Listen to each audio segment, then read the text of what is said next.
बने दुष्टों को संहार किया, दुष्टों को संहार किया। ये अवतारी लीलाधारी कुंज विहारी नारायण, ये अवतारी लीलाधारी कुंज विहारी नारायण, ये अवतारी कुंज विहारी लीलाधारी नारायण।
प्रेम मुदित मन से कहो राम राम राम, राम राम राम, राम राम राम, श्री राम राम राम।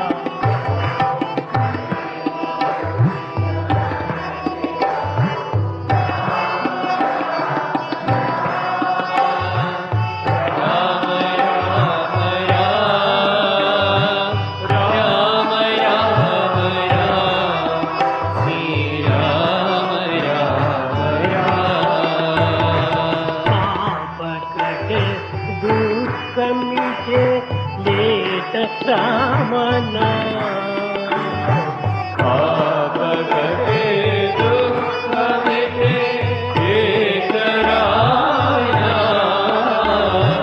भव समुद्र सुखद नाव एक राम भव समुद्र सुखद नाव एक राम। परम शांति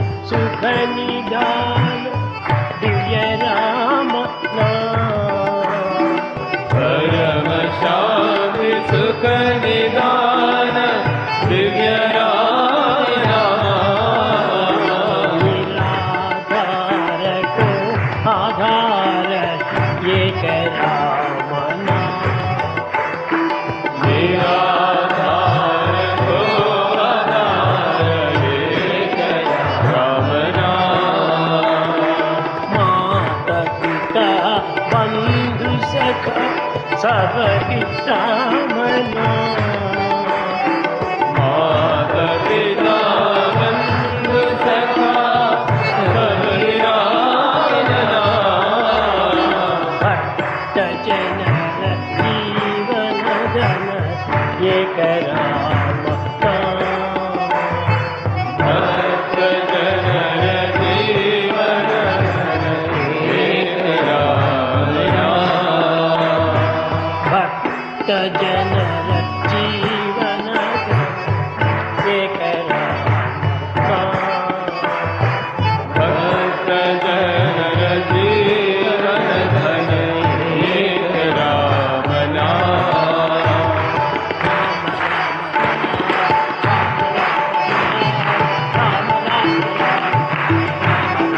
राम राम राम राम राम राम राम राम राम श्री राम राम राम राम राम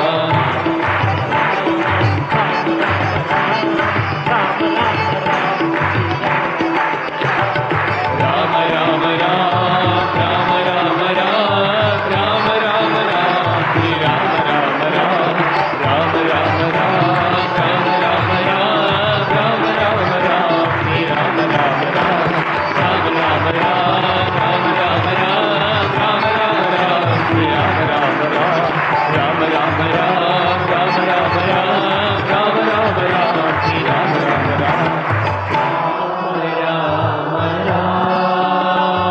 राम राम राम राम राम श्री राम राम राम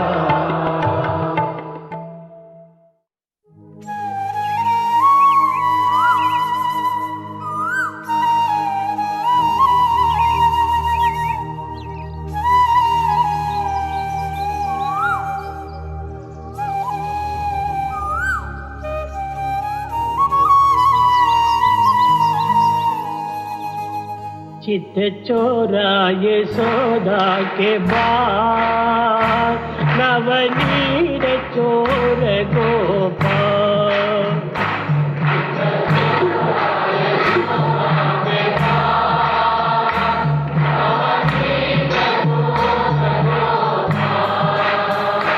चित चोराए सौदा के बाद नवनीत चोर गोपाल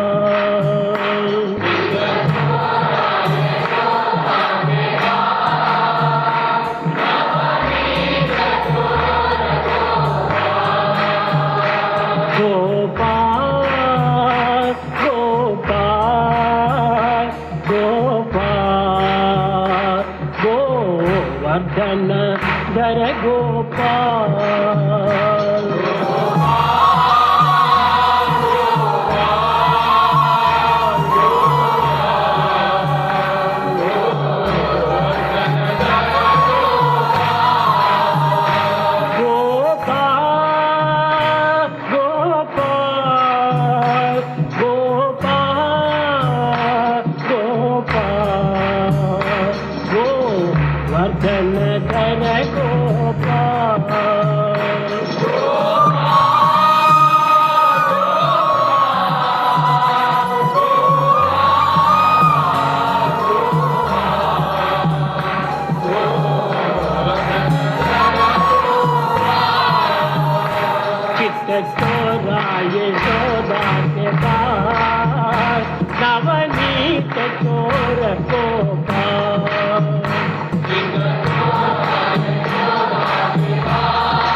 चोर गोपाल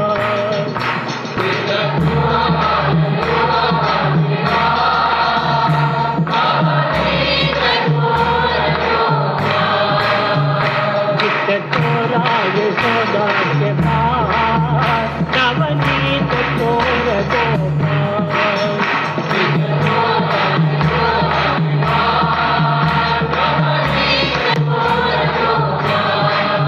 चित्त चोराए सोना के पास नवनीत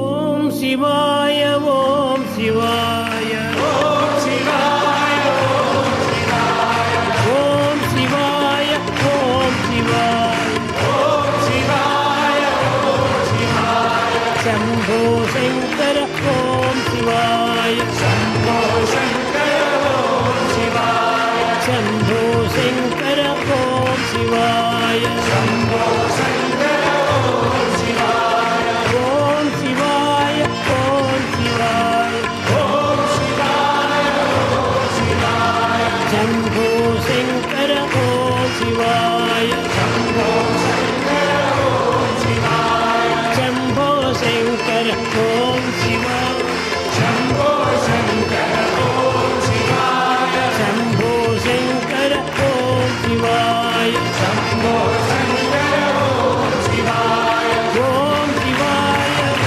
शिवाय ओम शिवाय ओम शिवाय ओम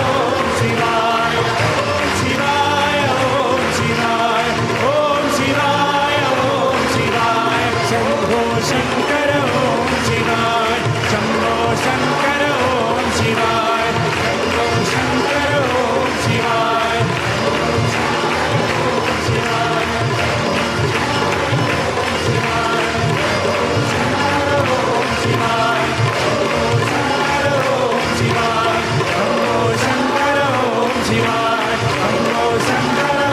शिवाय शंभो शंकर ओम शिवाय शंभो शंकर ओम शिवाय शंकर ओम शिवाय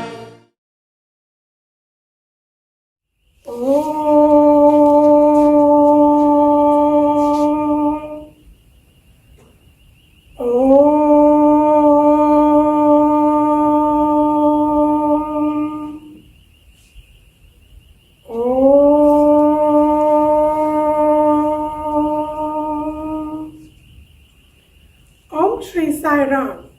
I offer our collective pranams at the Divine Lotus feet.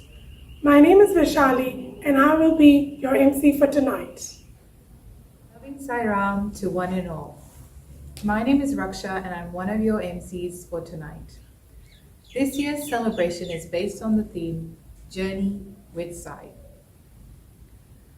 Asato ma sadgamaya tamaso ma jyotirgamaya mrityormaham amritam gamaya. Let's begin tonight's program with lighting of the lamp, which symbolizes dispelling of the darkness as the wisdom removes the ignorance within us. I would like to invite Auntie Kantapala and Uncle Chunilal Pala to light the lamp. They have been in Swami's fold for the past 50 years.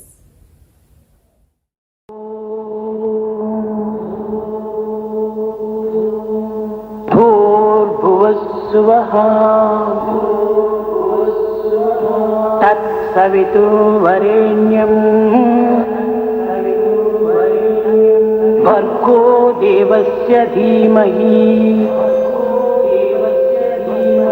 धियो यो नः प्रचोदयात्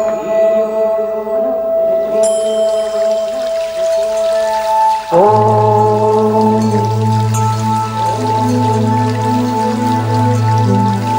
भूर्भुवस्सुवः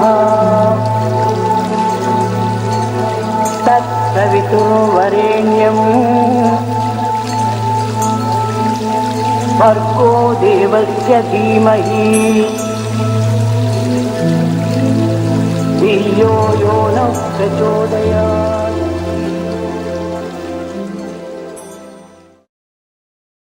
Lord Ganesha removes all obstacles. So we pray to him to remove all obstacles for tonight's program through Sister Ronika's dance for Ganesh Vandana.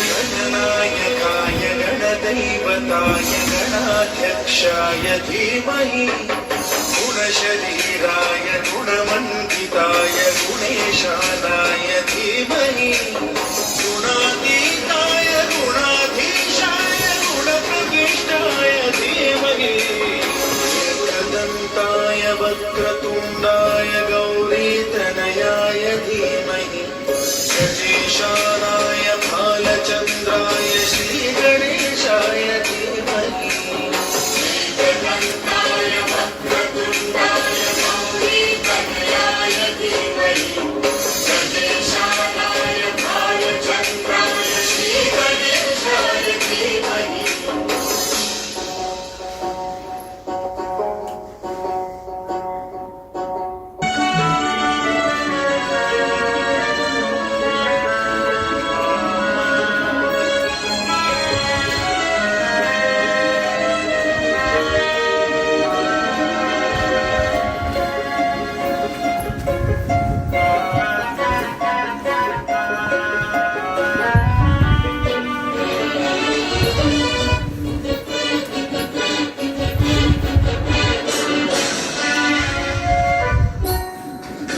चतुराय गानप्राणाय गानान्तरात्मने गानोत्सुकाय गानमत्ताय गानोत्सुकमनसे गुरुपूजिताय गुरुदैवताय गुरुकुलस्थायिने गुरुविक्रमाय गुणिकप्रवराय गुरवे गुणगुरवे गुरुदैत्यकलक्षेत्रे गुरुदैवसदाराध्याय गुरुपुत्रपरित्रात्रे गुरुमाखण्डखण्डकाय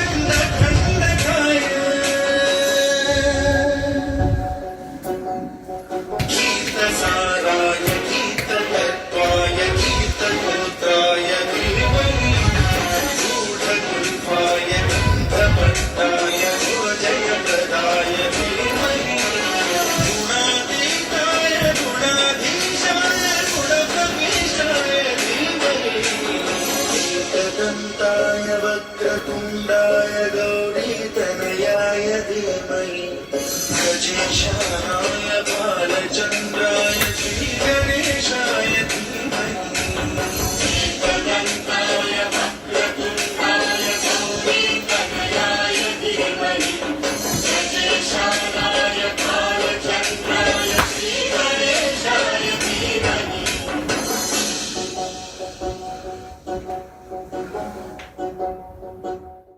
Sister Ronika, that was a beautiful offering from all of us to Lord Ganesha. Now, I'd like to introduce our budding talents, that is, our SSC children. As always, they will be presenting to us a musical melody which is beautifully being composed by Auntie Shanti. Let's sit back and enjoy the orchestra.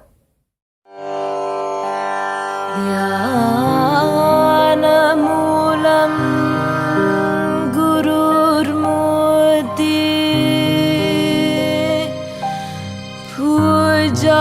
पूजामूलं गुरुर्पदम् मन्त्रमूलं गुरुर्वाक्यम्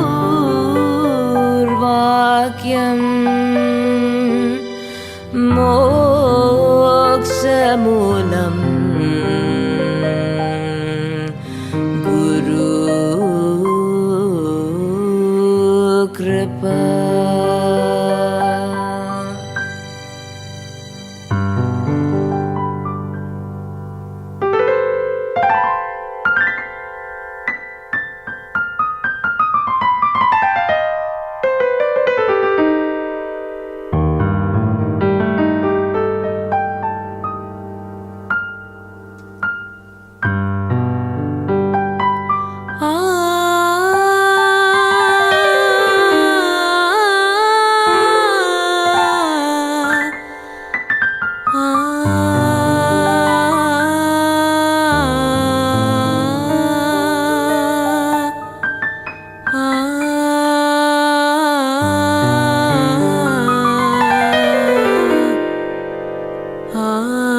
Arunaramana Sri Gurudeva Arunaramana Sri Gurudeva Shri Saramana Sadgurudeva Shri Saramana Sadgurudeva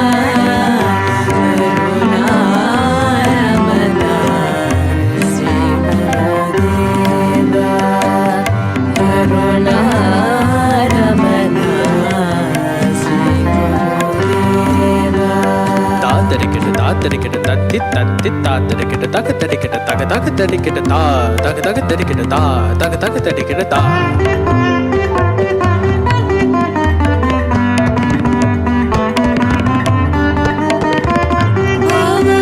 Bhavabayharana Shri Sai Deva Bhavabayharana Shri Sai Deva Shri Sai Deva Shri Sai Deva Bhavabayharana Shri Sai Deva Guru He Satyajit Ananda Deva Guru He Satyajit Ananda Deva Ananda Deva Shri Sai Deva Ananda Deva Shri Sai Deva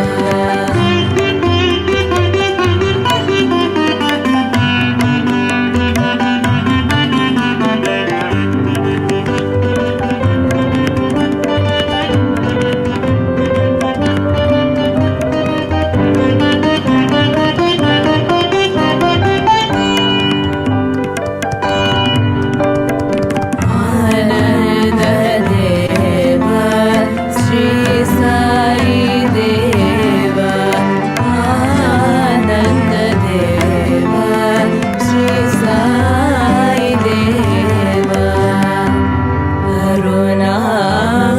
Arunaramana Shri Gurudeva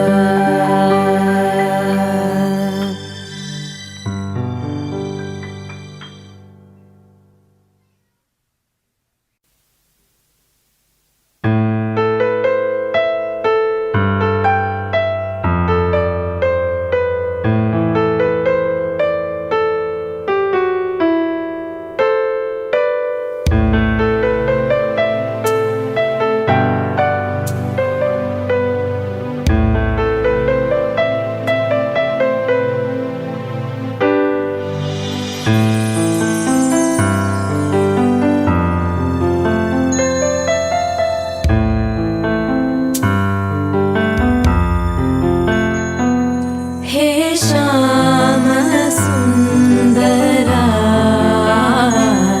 He Sai Sundara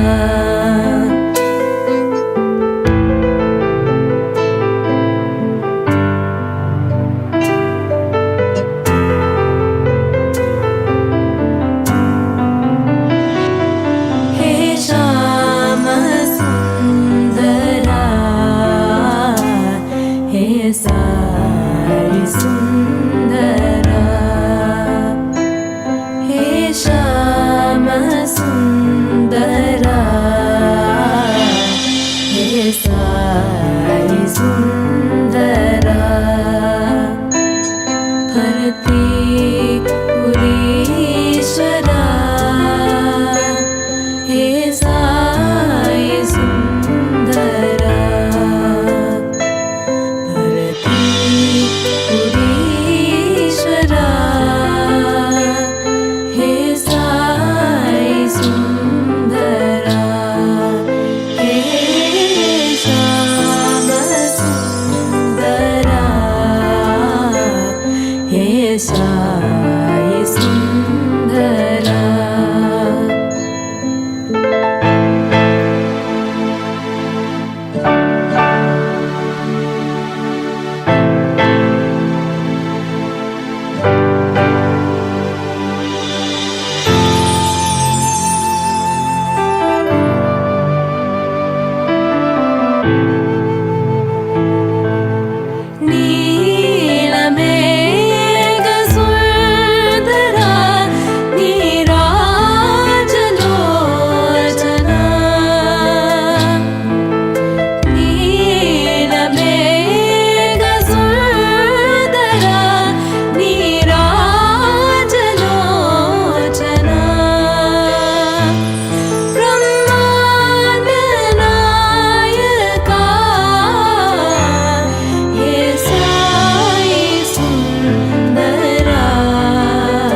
our very talented SSC children. Now, I'd like to invite our first speaker for the night, who is none other than our National President, Uncle Murali. Over to you, Uncle. Sai Ram, my humble pranams at the lotus feet of our beloved Bhagavan, our Lord, who will never forsake us. My warm welcome and greetings to all my brothers and sisters in the Sathya Overseas Organization of New Zealand. This is an auspicious day in our Sai calendar and is celebrated all over the world by millions of Sai devotees, as you all know. Thank you to the organizers for giving me this opportunity. What are we celebrating here today? Is that we celebrate only his birthday? His whole life is something we need to celebrate. His life, his mission, his teachings, all need to be celebrated. And every day we should have this celebration going on. He gave us so much and continues to do so even now. His innumerable discourses, his many more interviews with many of his devotees, each one stood out as a beacon for one to be guided in this unpredictable samsara. His message have been heard, read, digested by many of us. The same message, though understood differently by each one of us. For example, let us take love all, serve all. Many interpret it differently. I'll let you think over that. This year's birthday here in Auckland is being celebrated online because of the reasons known to all of us. The planning, the effort, and execution has been immense. Technology playing a major role. Yet the enthusiasm and endeavor has been second to none. A very exciting program, which includes a talk by Brother Nimish Pandya, who is the Vice President of the Sri Sathya Global Council. We are honored to and blessed to have him here. Coming back to my question, which I posed, many of us interpret his simple teachings differently and limit ourselves. Why is it so? Is it because we are conditioned by our mind that instead of being influenced by Atma, tends to listen to the inner enemies of lust, anger, greed, attachment, pride, and malice? This, along with the company we keep, the sense objects that we allow to respond to in the external world, take us further and further away from his teachings. We may hear them, but we do not live them. My dear brothers and sisters, this birthday is an opportunity for us to rededicate ourselves, redirect ourselves, and reposition ourselves, and see that the compass of our minds is pointing in the right direction towards the Atma. Let us not forget why we are all here in this organization, to realize our innate divinity. Over time, we forget the purpose we are here for and engage in activities that are detrimental to ourselves and the organization.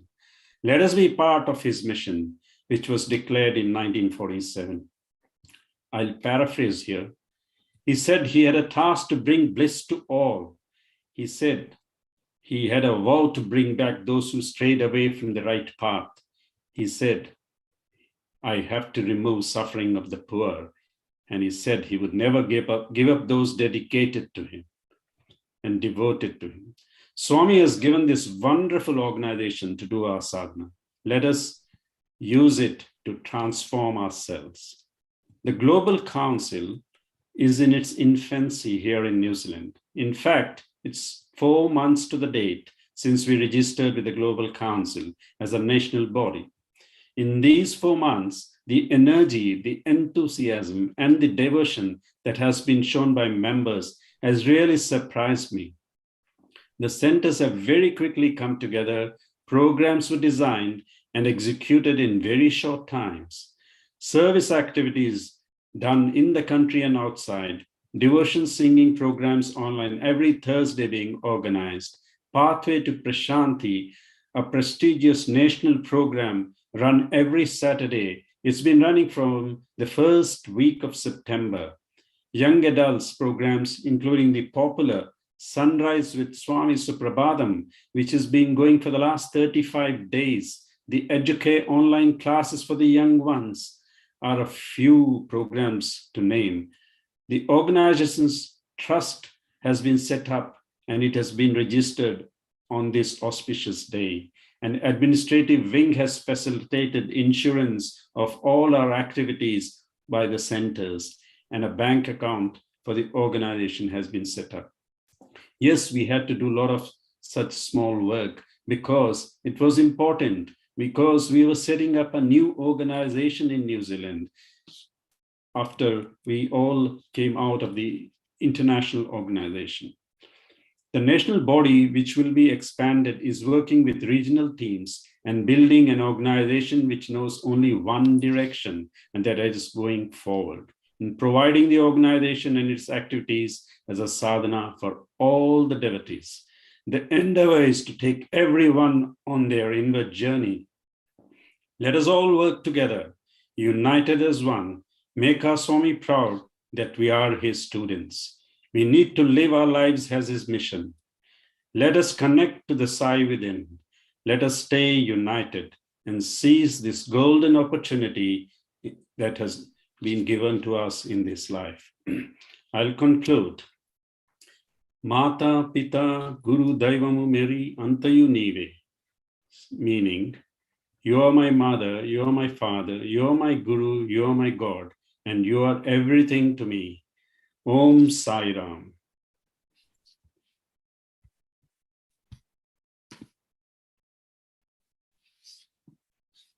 Sai Ram, Uncle Nimish Pandya. Sai Ram, so nice to see you. Thank you so much for being with us. We are really blessed. We have been listening to your talk right in the morning just now, and it was really, really, really worth listening.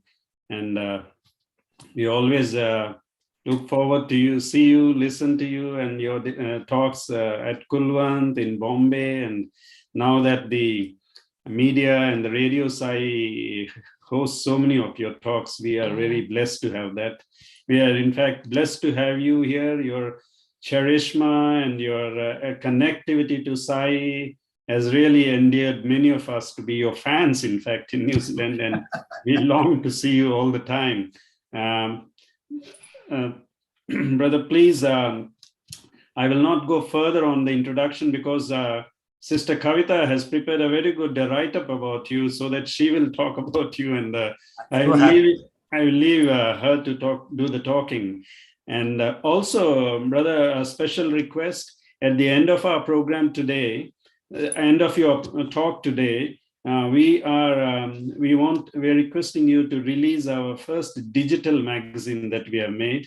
And there would be a slide that comes in before that, and then please release that for us. Thank you. Thank you, Murli. Thank you very much for these good words. And in fact, it's a privilege to be talking to all of you, listening to you with such depth that you have guided all of us. Very happy to hear what you said just now. And so happy to know that New Zealand is full of enthusiasm. I think that's a great thing for me also. Thank you. Thank you, Sai Ram. And over to Sister Kavita, please. कोटि प्रणाम शत कोटि प्रणाम हे दीनानाथ साई राम हे दीनानाथ साई राम हे दीनानाथ साई राम कोटि प्रणाम शत कोटि प्रणाम. Respected elders, dear brothers and sisters, on today's auspicious occasion, the 96th birthday of our beloved Bhagwan Shri Sathya Sai Baba, I would firstly like to wish a very happy birthday to Swami, who is seated and smiling in the hearts of each one of you. Most loving Sai Ram to you all. My name is Kavita, and I'm too grateful to Swami for giving me this opportunity to introduce today's guest speaker. It is with immense pleasure I present our guest speaker this evening, Uncle Nimish Pandya. I've had the privilege of knowing both Uncle Nimesh and his wife, Auntie Kamla, for over 30 years, right from my Bal Vikas days. They have been actively involved in the Shri Sathya Sai Bal Vikas programs for several years and have been associated with the Education and Human Values program since its inception. They have been serving Swami's mission with dedication and humility for decades. Uncle Nimesh is currently the All India President of the Shri Sathya Sai Seva Organization of India, the largest spiritual service organization in the world, leading more than 800,000 volunteers across 29 states. He is the trustee of the Shri Sathya Sai Trust Maharashtra, chairman of the National Council of the Shri Sathya Sai Schools in India, and vice president of the Shri Sathya Sai Global Council. Uncle Nimesh hails from a family of attorneys and is practicing as an advocate of the High Court of Bombay and is a Notary Public. He heads the law firms of Pandya and Company and specializes in corporate and real estate law. Uncle is a vibrant person with a jovial personality that makes him approachable and lovable to all ages. He is a prolific speaker and dramatist par excellence. He has directed several ballets and dramas with children and youth based on value education and character formation. Those were performed in the Divine Presence, especially during Ashadi Ekadashi festival, which I was fortunate to be a part of. And those memories will be etched in my heart forever. Well, talking about dramas, not everyone knows that Uncle had a deep inclination towards drama and acting. He aspired to become a film star and was set to join the Film Institute in India. Now I recall that during my acting days, why Uncle was so enthusiastic for film releases that I was in and wanted to see me flourish in the field. On this note, I would like to share an interesting anecdote with you all. Uncle's father was a renowned lawyer and was adamant that his son should follow his footsteps. He would pray to Swami that his son should become a lawyer. But Uncle Nimesh, who shared a very friendly relationship with Swami, often argued and complained to Swami that studying law is very boring. However, our Bhagwan, the ultimate director, had his own plans. On one such occasion, Uncle told Swami how he was unprepared for his final law exam and will surely fail. Swami replied, "You study for the exam, I will remember for you." But Uncle, who was least interested, did not study and was so sure and happy that Swami's words will definitely fail this time. On the day of the exam, as expected, on receiving the question paper, Uncle was clueless, but felt rather embarrassed to walk out of the examination hall within 5 minutes. So he decided to flip through the paper. He then thought of answering a question by writing one of Swami's discourses, which he remembered well. Lo and behold, Uncle passes his law exam, securing a first class without even knowing the laws. This is the testimony. When our Lord wants something to happen, no one in this universe can change that. When Uncle went to Prashanti, Swami called him, laughed, and used the legal vocabulary by saying, "Breach of contract. You did not study. Still, I remembered for you." This is how Bhagwan blessed Uncle with a career in law that brought him respect in society, answering Uncle's father's prayers. Swami also ensured that Uncle could pursue his love and passion for acting by permitting him to direct musical dramas with Bal Vikas children and youth every year at Prashanti. That was answering Uncle's prayers too. Such is the love of our Mother Sai. We are so honored to have Uncle here with us this evening. We are all aware of how busy he is, working day and night in various roles, contributing in Swami's mission. Yet, he has been kind enough to find time for New Zealand on this special day, the 96th birthday of the Avatar of Ages, our beloved Bhagwan Shri Sathya Sai Baba. So, without further ado, let us warmly welcome Shri Nimish Gulabrai Pandya, Om Shri Sai Ram. So kind of you, Kavita. Very happy to see you. Very happy to hear your voice. Very happy to hear you sing. And God bless you. Love from Kamla Aunty and I both. And hope that we can see you soon sometime. Yes, uncle, hoping the same. I would still want you to become an actress. Don't worry. Oh my God. You're better looking than most of the Indian actresses. Don't worry. God bless Too you. much madam. now. That's- God bless you and so happy to see you.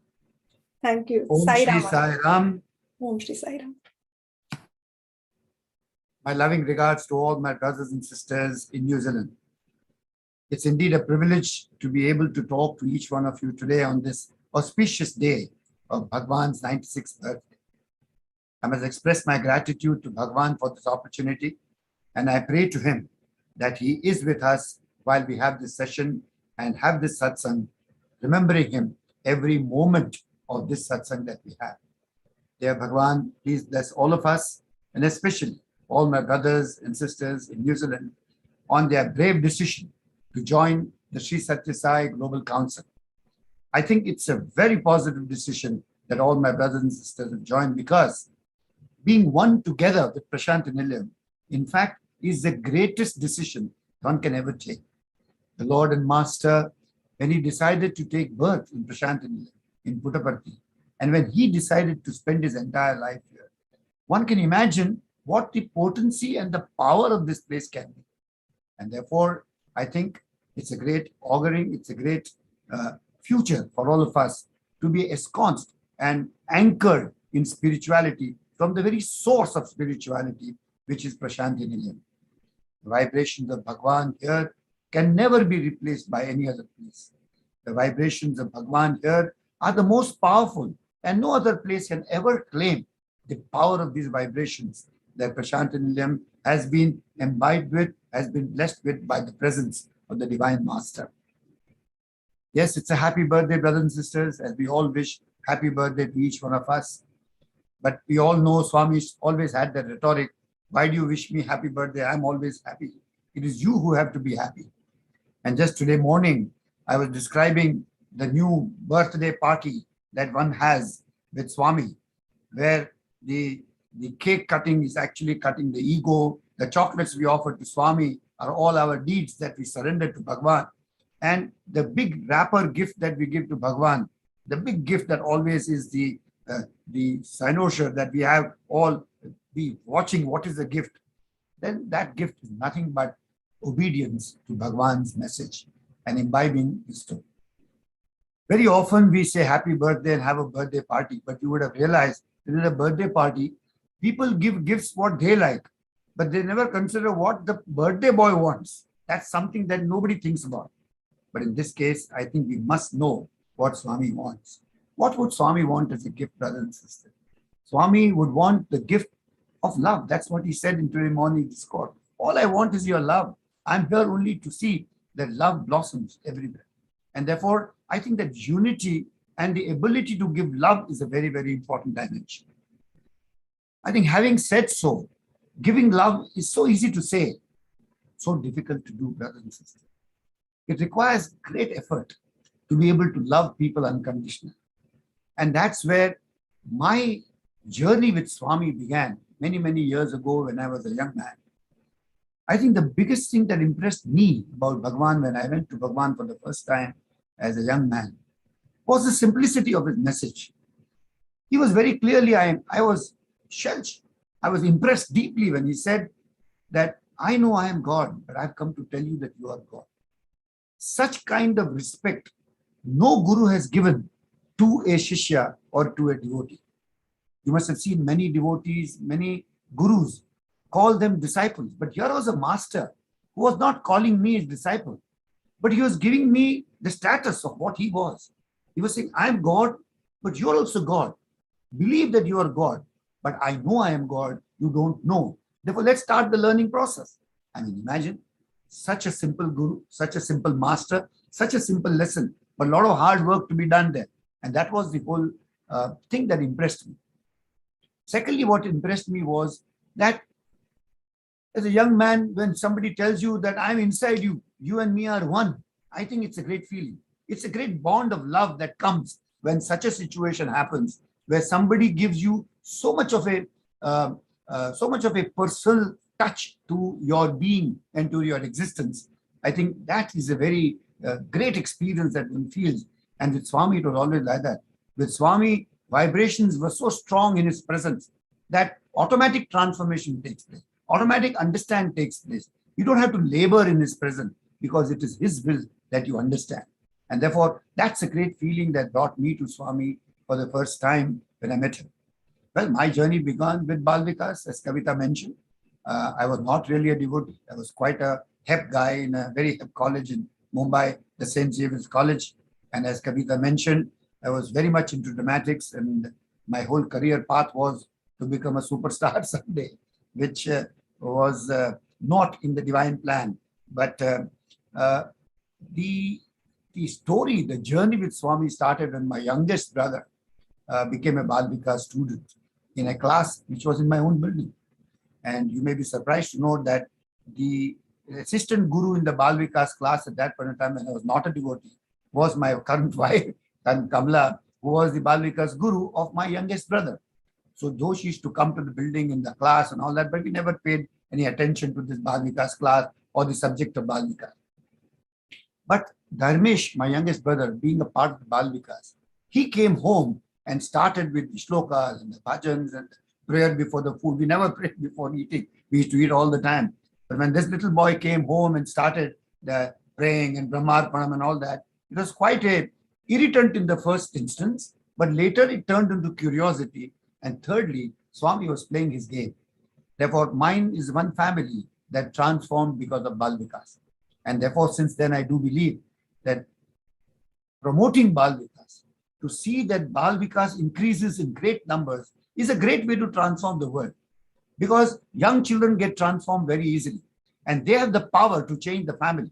The elders who don't transform, the children in the house can transform the elders. And that is the power of Bal Vikas, which transformed me, my brother younger to me. And we are three brothers, I being the eldest. One younger to me is Mayur, Dr. Mayur Pandya, and third is Dharmesh. And first Dharmesh, Swami entered my house through Dharmesh. Then slowly and slowly, my mother got transformed.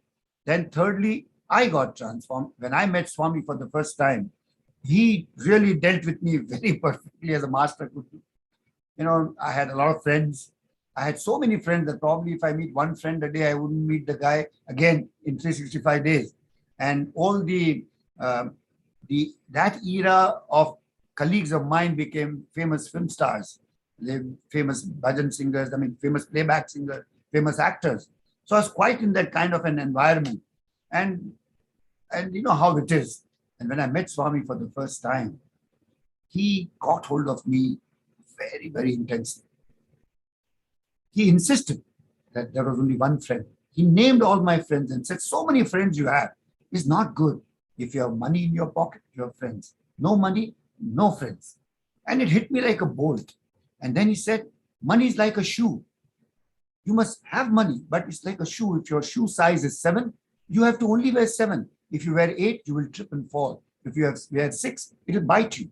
Therefore, money should be such that is enough. And he promised me that I'll give you enough money, not more, not less. Therefore, don't run after money. And the third and the most beautiful thing he told me, brothers and sisters, was that there's only one friend and he's God. That time I was naive, I was young, I didn't understand. And he said, there's only one friend and that is God. He kept his hand on his chest. And then I, like an ignorant person, believed that he's talking of him. I was deluded into believing that Swami's physical body is my friend. Therefore, I overnight gave up all my friends. In fact, there was a turmoil in St. Xavier's College that what's wrong with this boy? He's gone to some sadhu Baba and become a sadhu. Overnight, I could have the courage to shun all my friends and have my attachment to Swami, which was a shocker to me itself, because I never imagined that I would ever live without my peers. And here I was focused, having a friend in Sathya Sai Baba. But the journey of transformation doesn't end that way. I thought it was the physical form of Swami that my friend, and Swami always does that. He attracts you and then he is so close to you, but then suddenly one day you are in treatment and he doesn't look at you. You don't exist for him. And that's the time my journey with PHV and Malvika became more intense. I realized that I was pushed into sadhana, I was pushed into reading, I was pushed into understanding. And when through Malvikas and through the education human values program, I realized that Swami was hinting that go within. As Brother Murli was just talking just now, that the ultimate path is to realize Swami within yourself. And I think that journey began with that first interview, letting me know what is happening as the inward journey of Nimish Pandya began at that point of time. Yes, my career graph as a lawyer, Kavita explained so beautifully. That was a reality. That was a great joke. And we got married. Kamala and I got married. Swami performed our wedding in Puttaparthi. And that wedding was also a great lesson in the institution of marriage. We are both from different communities, and there are huge cultural differences. But all of them melted in the melting pot in the interview room in Prashant Nilayam. And Swami so beautifully explained that marriage is an institution which is based upon sacrifice, which is based upon understanding. He used to say that a husband and wife must first understand and then adjust. Normally, the mistake that couples make is they try to adjust without understanding. But here was the master, after having recited all the shlokas in the interview room to get us married. He had this great message to give every couple. First understand and then adjust. And he used to say in Hindi, Shadi se pehle do, shadi ke baad ek. And there is a mergence of two souls. And that requires a lot of unconditional love and a lot of sacrifice on the part of two people. Swami used to always say there is understanding and there is love. Without understanding, nothing happens. And the ability to see divinity in each one of them. I remember at the end of the Aarti, he had two camphor pieces on the Aarti Thali, and both of them lit separately. And then Swami, the game of carom on the carom board, Swami, one lit camphor piece, Swami flicked. And when he flicked, it went and merged in the other camphor and both became one. And then he smiled broadly and said, see, before marriage 2, after marriage 1. And I think that was a great lesson that Kamala and I learned as far as the institution of marriage is concerned. I think this lesson is very important in modern days, and especially in countries abroad where individuality is taking paramount importance and the ability to adjust is now becoming very difficult. I think this message of Swami is of great importance to the younger generation, that when you get into a relationship, understanding and sacrifice, unconditional love are very foundations to a very healthy relationship, is what Swami taught Kamala and I at that point of time. And I'm grateful to Swami, and it's been like now more than 38, 39 years that Kamala and I have lived through this. The other very important issue in my journey to life was for Swami to make me realize his omnipresence. You see, God is not to be taken lightly. Swami is not an ordinary guru. He is not a saint. He is the ultimate master. He is the creator. He is the holder of the power of the entire universe. This faith is very important in our journey towards Swami. Moment you doubt this, your journey won't be correct. If you treat him as a guru and you jump from one guru to the other guru, go to this organization, that organization, is very difficult. That is like it's inconsistency, which will not reward spiritual sort of succor or spiritual growth or spiritual experience. It's very important to know that all of us Sai devotees who call ourselves Baba devotees must remember that we are dealing with the ultimate master who is fully powerful, can do anything at any point of time with you. And the more you surrender to him, the better it is the story that I learned as far as, I got married, and then after marriage, I remember Kamala was a teacher and I was a lawyer. And Swami told Kamala that you should now become a lawyer. And she started studying for law. And after marriage, for a year, we didn't go for the traditional honeymoon kind of situation. I didn't get time because I was in court and Kamala was busy teaching. So probably we could go for the so-called honeymoon only after 1 year after marriage. And we went to a lovely place in India called Goa, which is a beach resort. And obviously we had a lovely time as a young couple that time. We enjoyed ourselves. We went swimming in the sea because Goa is a beach resort. And obviously, you don't wear a suit or a sari to go to swim in the sea. So we were obviously wearing our swim attire, and we went to the sea and came back. And then moment I came back from my holiday, I went straight to Puttaparthi. And by that time, my father was teaching in the university, and my brother younger to me, Mayur, was already as a student in Swami's college.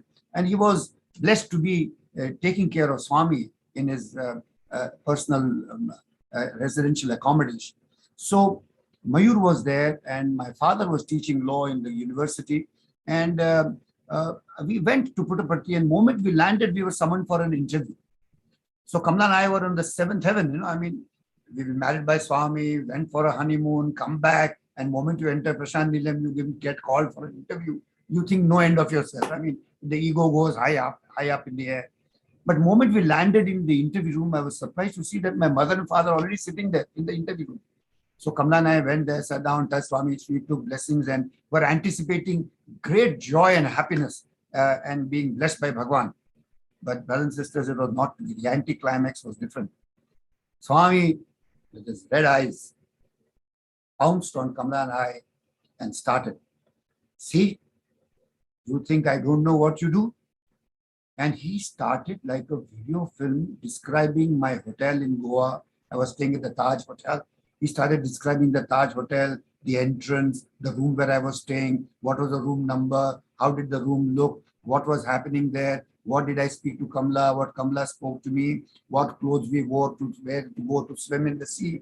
And then he became so personal, he touched my bedroom and started talking about everything. And then I got so embarrassed that I had to go and jump on his feet and say, Swami, please stop. My parents are sitting here. What are you talking? I tell you, he turned around and told me, he said, what do you think? I don't know what's happening. I know everything that is happening.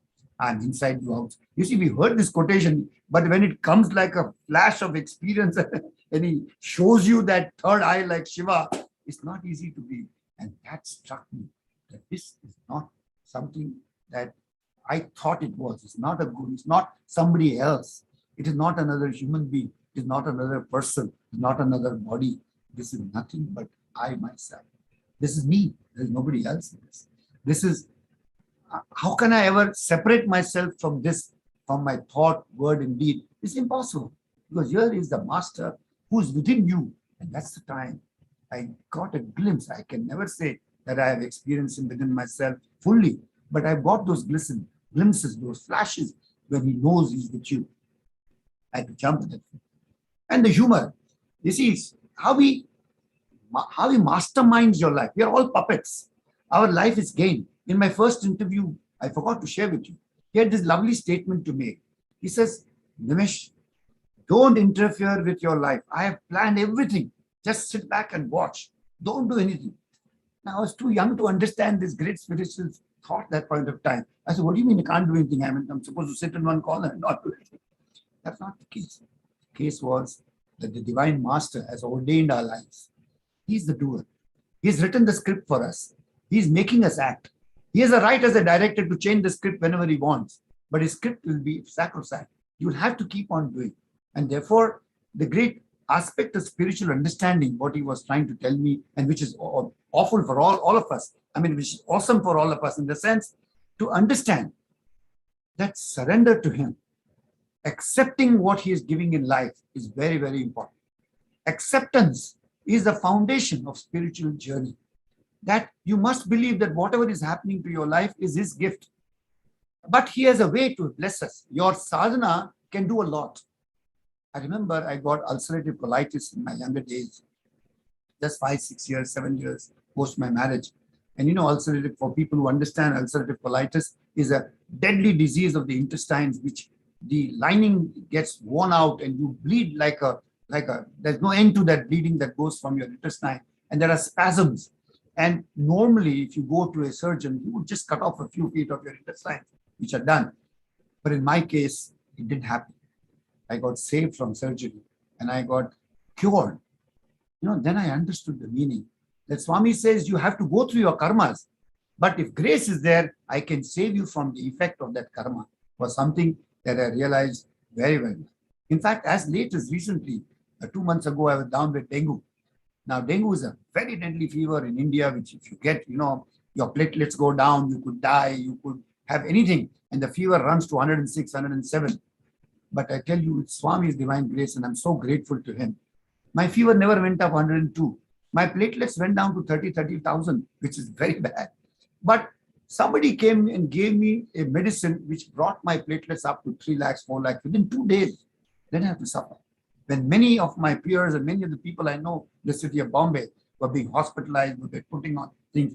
So this is the lesson that teaches that if you have earned Bhagwan's grace, the impact of karma will be there, but Bhagwan can reduce that impact to such an extent that it's as good as not happening is what the power of God can do.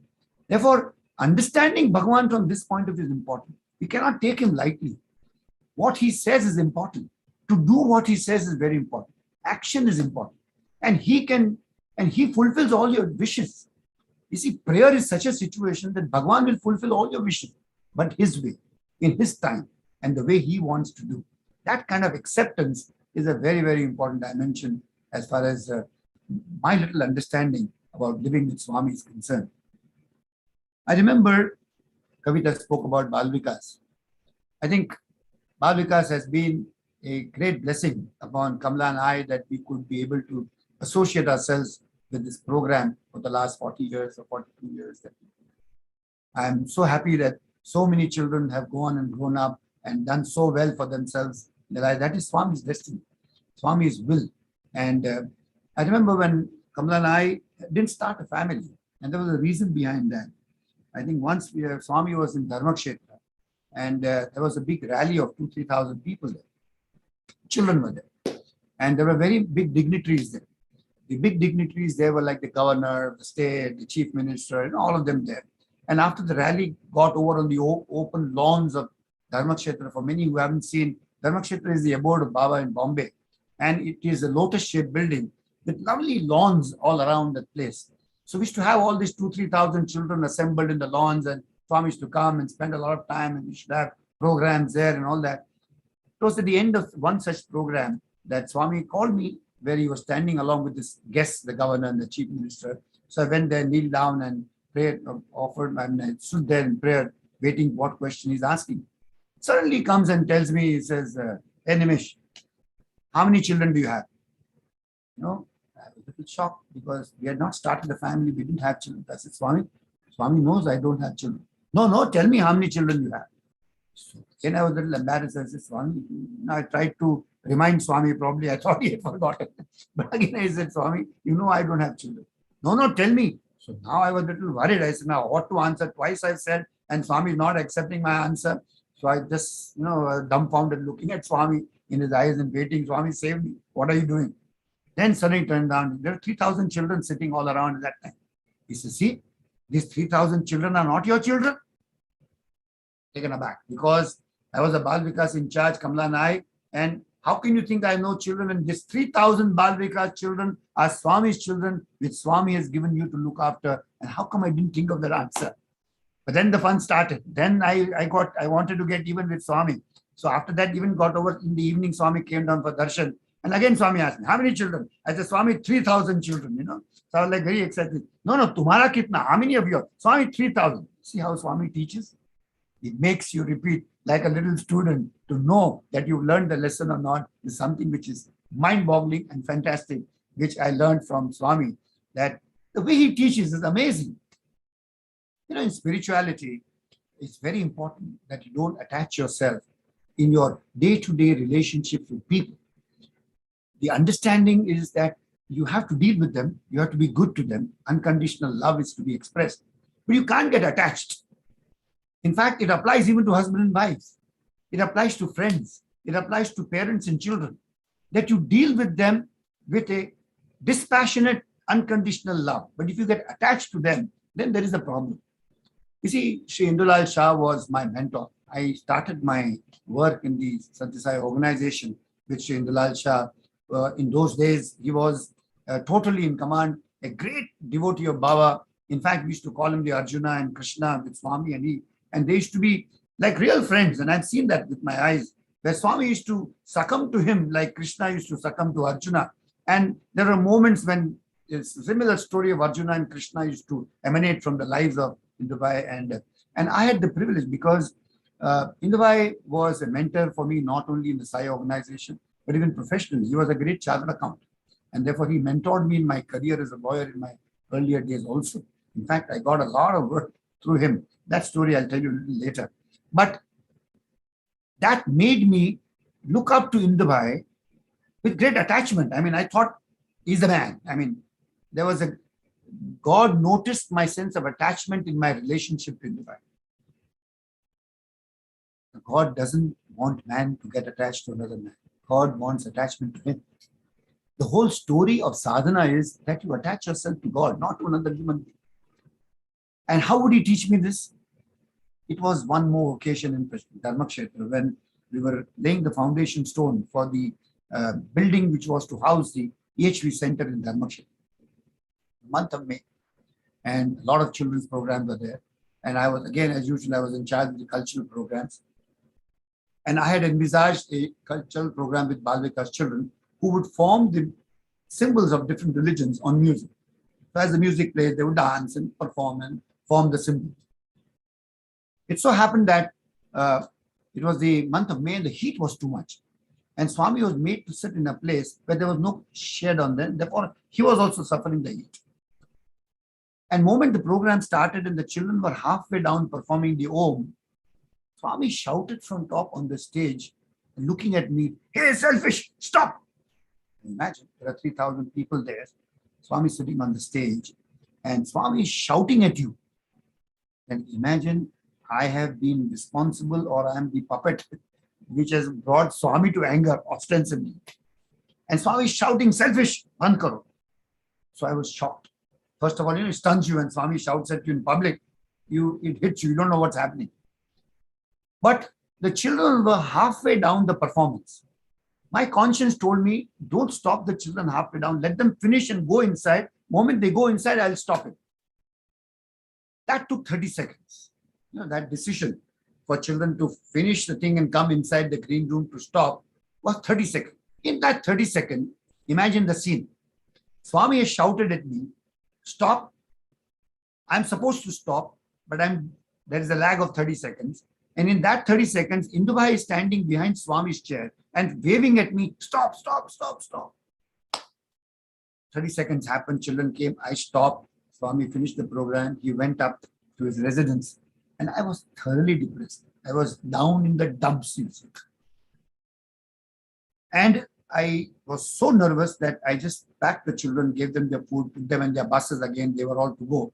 And the next function on top, brothers and sisters, was the first meeting of the ever appointed EHV teachers in India. That means EHV has just started and this was the first meeting with Swami in Dharmakshetra. And I was supposed to lead that meeting. And I imagine my depression, having been called selfish in front of 3,000 people by Bhagwan. I had no heart to go to an EHV meeting on top. I said, what values when God has blessed you with the title and degree of selfish? I said, how can you go for an EHV meeting then? So I didn't go. But Kamla was there, my other colleagues were there. And moment Swami came in the room where this interview was taking place, you know what he said? Those days my brother was looking after Swami. So he would never call me by my name. He never liked my name. He used to call me Mayur ka bhai, Mayur's brother. So he went in the room and started the conversation in my absence about me. And he says, "See Mayur ka bhai, Mayur's brother, what dedication, follow the master." When Swami told him to stop, he did not stop. But when Indubai told him to stop, he stopped. Now see, this is Swami's interpretation. That was not in my mind. I was trying to save the children.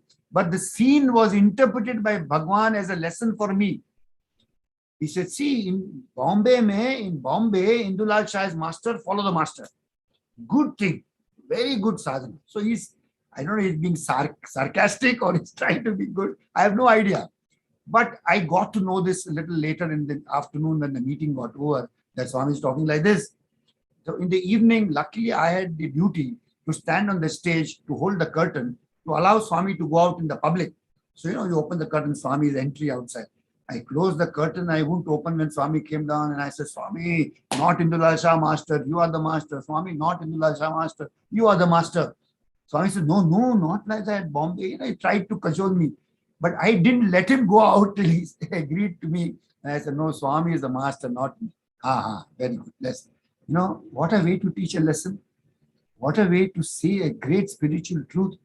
That sadhana is to align yourself to the divine master, not to a human being. Everyone is same. Love, yes, no doubt. Interpret. But at the end of the day, you have to see God in everyone and attach yourself to God, was the great lesson of that point of time in my transformation story. First, he took me away from friends.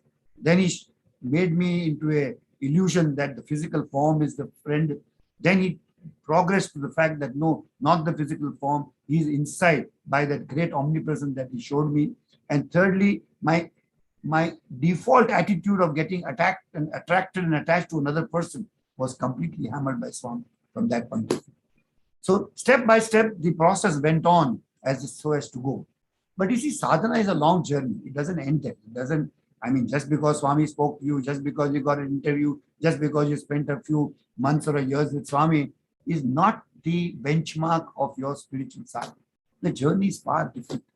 You never know why Swami blesses you, whether he has blessed you because of your past karmas or present karmas or because of your devotion. It's something that you can't know. You have to be very, very careful about this situation. You see, Swami looks after all your needs. As Kavita was mentioning, I was not a very learned lawyer when I passed the law. It was just a fluke, it was just a chance and divine grace that I got my degree. But then when I got the degree, Swami Swami said, don't worry, you go, I will send you work. Now, I didn't know what this means. And at that point in time, when I did my law, I did not know Indulal Shah. So when I came back to Bombay, suddenly I get a call from Indulal Shah's office. Please come. Indulal wants to meet you. So first of all, I said, who's this Indulal? I don't know who this Indulal is.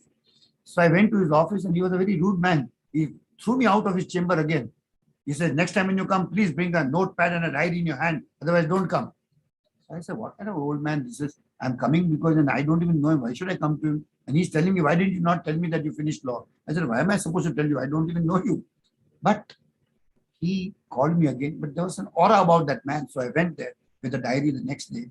And he gave me an assignment of law, which I did not know ABC of. It was a conveyance deed of an entire factory of Joy ice cream. Mr. Java was a great devotee, the owner. And he said, take this bundle, draw me the conveyance and come back tomorrow. I can imagine, brothers and sisters, a assignment which a lawyer of 20 years or 30 years of experience will get is put on the table of a man who does not know the LAW of law. And he's being told, come next day with the draft of the conveyance, we'll do this. I was flabbergasted. I went back home, I started studying, started doing research, got back, somehow the other stood awake the whole night, drew up a document, went back. You know what Swami's grace can do, brothers and sisters?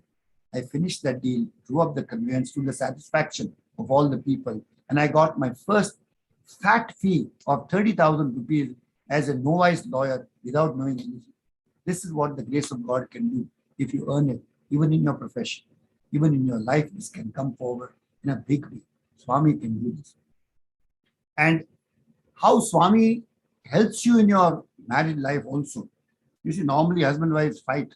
It's a universal phenomenon. Nobody can stop that. And this situation happens. But to ensure that Kamala and I would have harmony, apart from the other advice that he gave me, he had a very nice trick to play on me. After I became a lawyer and we got married, Kamala was to become a lawyer and she was a teacher. So Swami told her, you become a lawyer, start studying. So Kamala started, and she's a very sincere person. She's a very dedicated person. So she started, there was a 3-year law course. So Swami used to follow the progress of the 3-year law course very meticulously. He used to ask, what is happening? Is she studying properly? Is she doing everything properly? He would come, those days we were sitting in the sands, you know how the old Prashanti was. He would come out and come straight to me, Kaisa hai wife? How is the study going? And I used to feel proud. Swami, very good. She's studying very hard, this, that.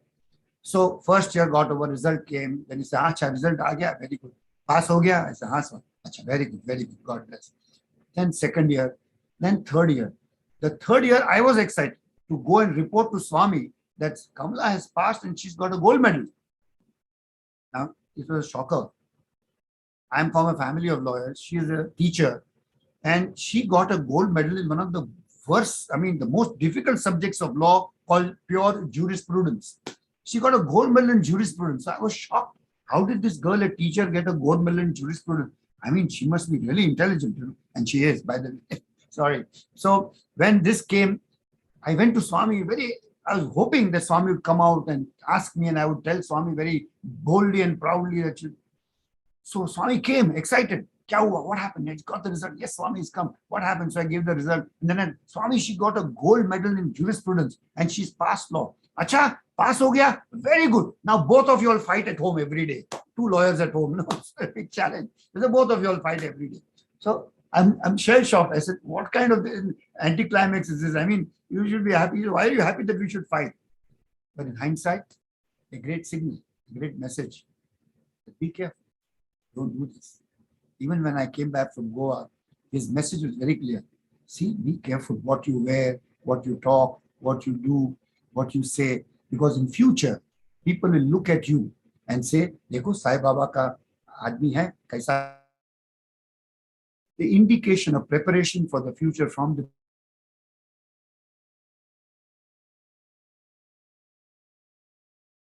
and training. The essence of what I'm trying to convey is that your interaction with Swami, the journey with Swami is a constant learning. It's a constant transformation. It just doesn't happen like that. There is nothing incidental about Swami. It is all your internet. Sorry, sir. Am I clear? Kavita, can you hear me? Yes, uncle, loud and clear. Okay, fine. Thank you. So that being the situation, it's a constant learning process. Interaction with Bhagwan is a constant transformation process. And you have to make your own effort in that direction. I remember, I keep on talking about because that's where I've learned all my lessons. I remember the power of prayer. The power of prayer is very important, brothers and sisters. Once there was a drama going on, and at the end of the drama, Swami took Aarti and went, and all the children were sitting in the cycle hall. And one kid started crying. He started howling. And when he started howling, you know how it is in the cyclone hall, when the kid howls, there are a bunch of Sevadal that pounce on you like eagles and then pick you up and throw you out. So I was very worried. I said, what is this? Keep quiet, my boy. What's you shouting about? Please don't shout like this. Don't scream. What do you want? He wouldn't keep quiet. The more I ask him, the more he'll cry. So then I asked him, what do you want? Finally, I want vibhuti from Swami's hand. Now you see, Aarti is over. Swami's gone inside the room. Normally, Swami never comes up. So I said, oh God, now where will I get Swami to give you vibhuti from his hand? I said, I didn't believe it. I just said it to keep him quiet. I told him, close your eyes and sit down. You won't believe me, brothers and sisters. He closed his eyes and sat in meditation. Because he was quiet, I forgot him.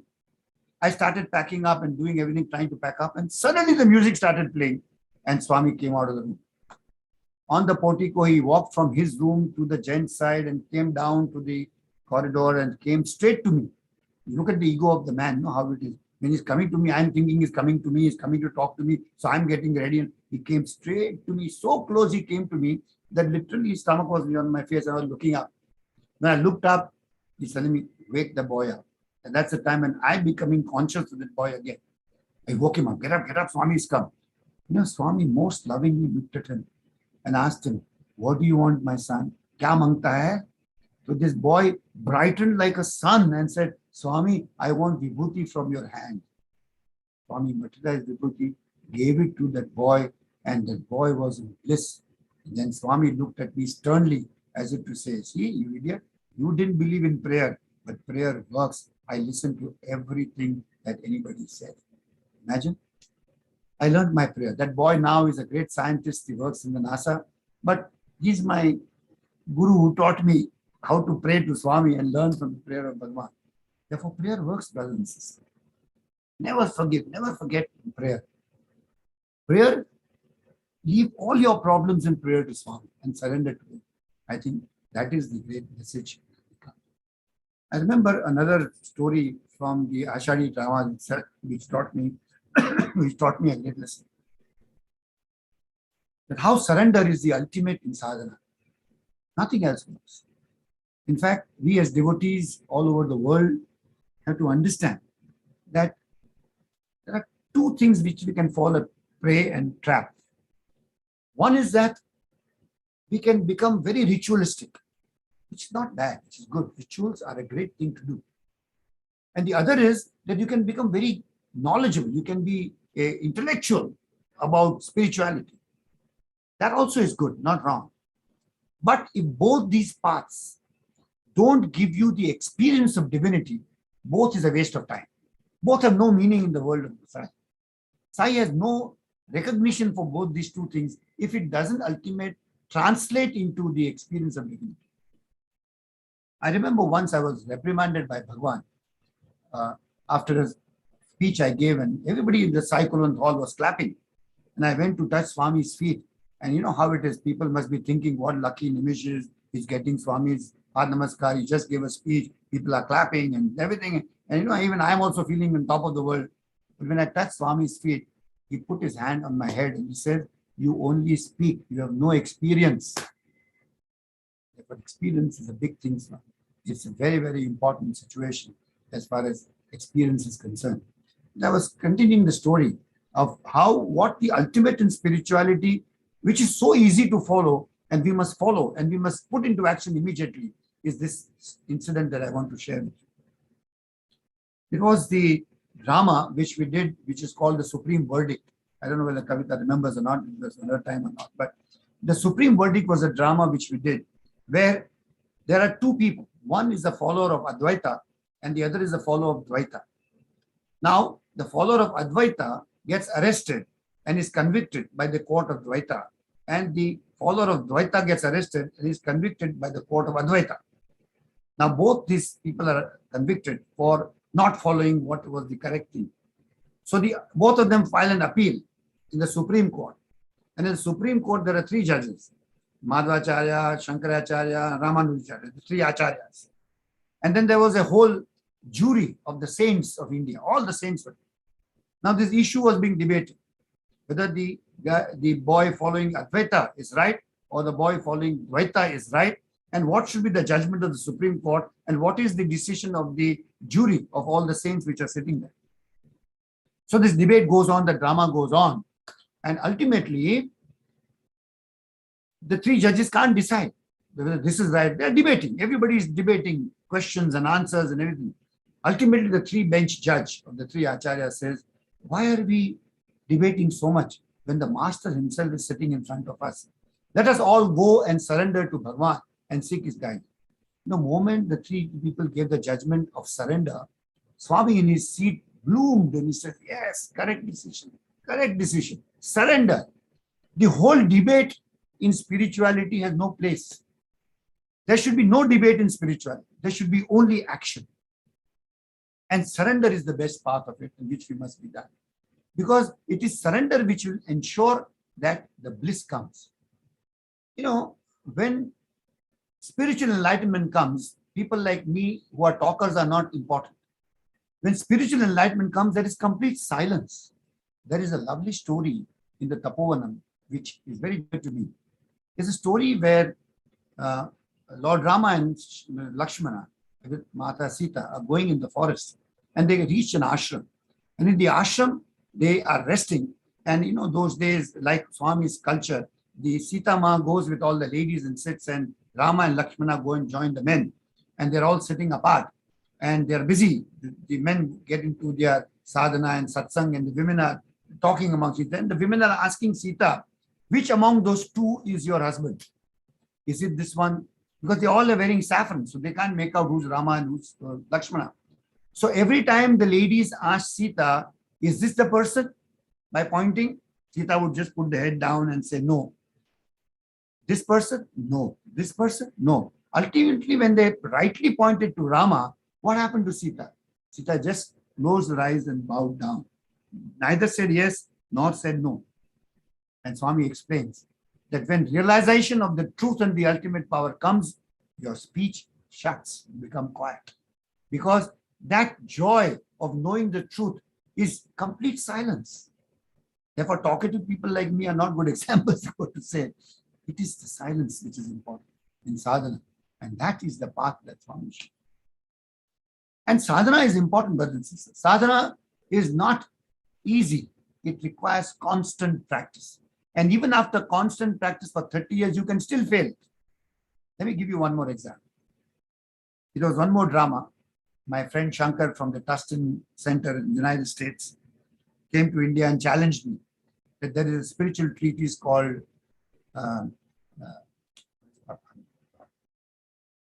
it's called something, I forgot the name, but Tripura Rahasya, that was the name. Tripura Rahasya is one of the most intense treatises of spirituality that is based upon the life of Lord Dattatreya.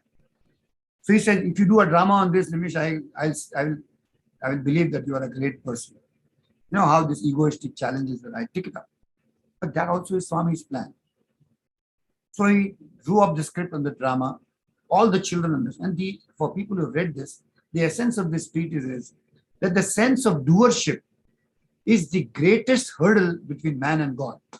Moment you give up the sense of doership, mergence happens automatically. But to give up the sense of doership is not easy. Okay, it's easy to say, but not easy to practice. So we did the drama. The children learned the parts very well. The drama came out beautifully. Swami was very, very happy with the drama. And children also understood that you should not have doership. You should surrender everything to Swami. And after the drama got over, Swami was very happy. He called me on the portico and made me sit next to his chair. And I thought I was great. I was feeling like a pompous chap there. And while I was sitting there, Swami suddenly turned around. You can imagine my mind state. 30,000 people in Cyclone Falls, Swami sitting there, bhajans are going on. Swami is calling me to sit next to him. And you feel as if ultimate moksha has come. But it was not moksha, it was the next test which was coming in. Was coming up. Sat there, suddenly Swami turned and asked me, very good drama. Who did it? So I said, Swami, we in Bombay did it, all the Bhajans, gurus, everybody did it. And we were there. And we did it. Acha, very good, very good. Again, after 2 minutes, Swami turned around. Very good drama. Who did it? So again, I'm saying, Swami, we did it, and Balvikas, gurus, and all that. We said it to Swami. Very good. This time, the very good was a little low intensity. Third time, he asked, very good drama. Who did it? Again, I was about to say, and Swami's face turned red. He signaled to the boy behind to pull the chair off. The chair was withdrawn. And even while the bhajans were going on, the aarti was not over. Swami, I must have upset Swami so much that Swami just left that place. In those days, he used to get into the car with the wheelchair. So we went there. And then the moment he left, it struck me. Dumbo, you did a drama. Theme is doership should be given up. And Swami is asking you who did it. And you couldn't open your mouth to say, Swami, you did it. You know what this is, sir? This is lack of practice, lack of sadhana. That you only talk, but you don't practice, you don't believe. This hypocrisy was seen in me and I learned my lesson. I ran after Swami's chair and I said, Swami, sorry, Swami, you did. But it was all useless. You failed the test. But Indubai was sitting there, he saved me. He told Swami, no, he's learned his lesson now. He'll never forget. And the moment she said he learned his lesson now, he'll never forget Swami's smile. Yes, my mission is over. I've taught this boy, he learned it hardly. When I look back, brothers and sisters, I must have troubled Swami so much to teach me with so much of vigor. He had to teach me things like I would never understand these situations otherwise. And I'm so grateful to him for doing what he's done for me all his life and what he's done and helped me to learn. In retrospect, when I look back, every interaction was a class. Every interaction was a learning experience from that perspective as far as Swami is concerned. And ultimately, I think, I don't know, I've taken more time, but I will share with you one ultimate incident just before Swami took Samadhi, which was an amazing story for me and an amazing blessing. I take it in my own little stride, in my little understanding. It was the house of Swami, which was being inaugurated. And the day of inauguration, Swami called all the people for lunch in the tray. And on the portico, we were all sitting. And as the names were being called out, people were moving in that direction. And it so happened that my name didn't get called out. Now imagine the inauguration of Swami's house. All my colleagues and peers sitting on the portico have been called for lunch with Swami. My name is not there. And the moment all of them left, thunder struck on me and my complete mind was in a mess. Every negative emotion that one can imagine was paramount in my mind, from depression to anger to jealousy. Name it and it was there. Maybe Swami doesn't like me now. I'm not correct. Why am I being here? What am I doing here? How come he was called? How come? I mean, you see, the mind went haywire. I was trying, and it's after so many years of being with Swami, my mind went haywire completely, and I was in tears of depression, tears of anger, and everything was haywire. My world came to an end. And when you go into this, Swami's test doesn't end. Then Swami sends people to prick you. So then I left, and as I was walking through South Prashanti into my N9 block, trying to hide myself, on the way people are, oh, Nimish, you didn't go for lunch. Oh, Nimish, people don't spare you. They harass you more on that system, and you go towards that situation. And as I reached the room, I cried like a kid. I cried, and I remember that day I was like disaster. I mean, maybe I have not even cried like this as a kid, but I cried. And then Swami still doesn't leave you. He then sent a message to somebody, to a colleague of mine, said, please come, the lunch was over. Now all the Sevadal were supposed to eat from the next batch. So my colleague called me, at least have prasad, come and have prasad with the Sevadal. My mind is telling me, why should I go in the second round? You know how the mind plays. So, but some common sense hit me and I said, let me at least have prasad. So I went there in the Sevadal batch to have my prasad, which Swami had sent. And while I'm having prasad also, people, the Sevadal are telling me, sir, you didn't go for the first batch. I mean, it destroys you more completely. And I said, they cry. I didn't know whether to cry or what to do. I had my prasad, went home. I cried again and I slept. In the evening for darshan, at 4:30, we came back on the portico. In the portico, luckily I got the first line. For people who envy the portico must know that even the portico, there is a maramari, there is a struggle to get the first line. But anyway, I got the first line there. It just happened. It is his destiny, his will. I got the first line.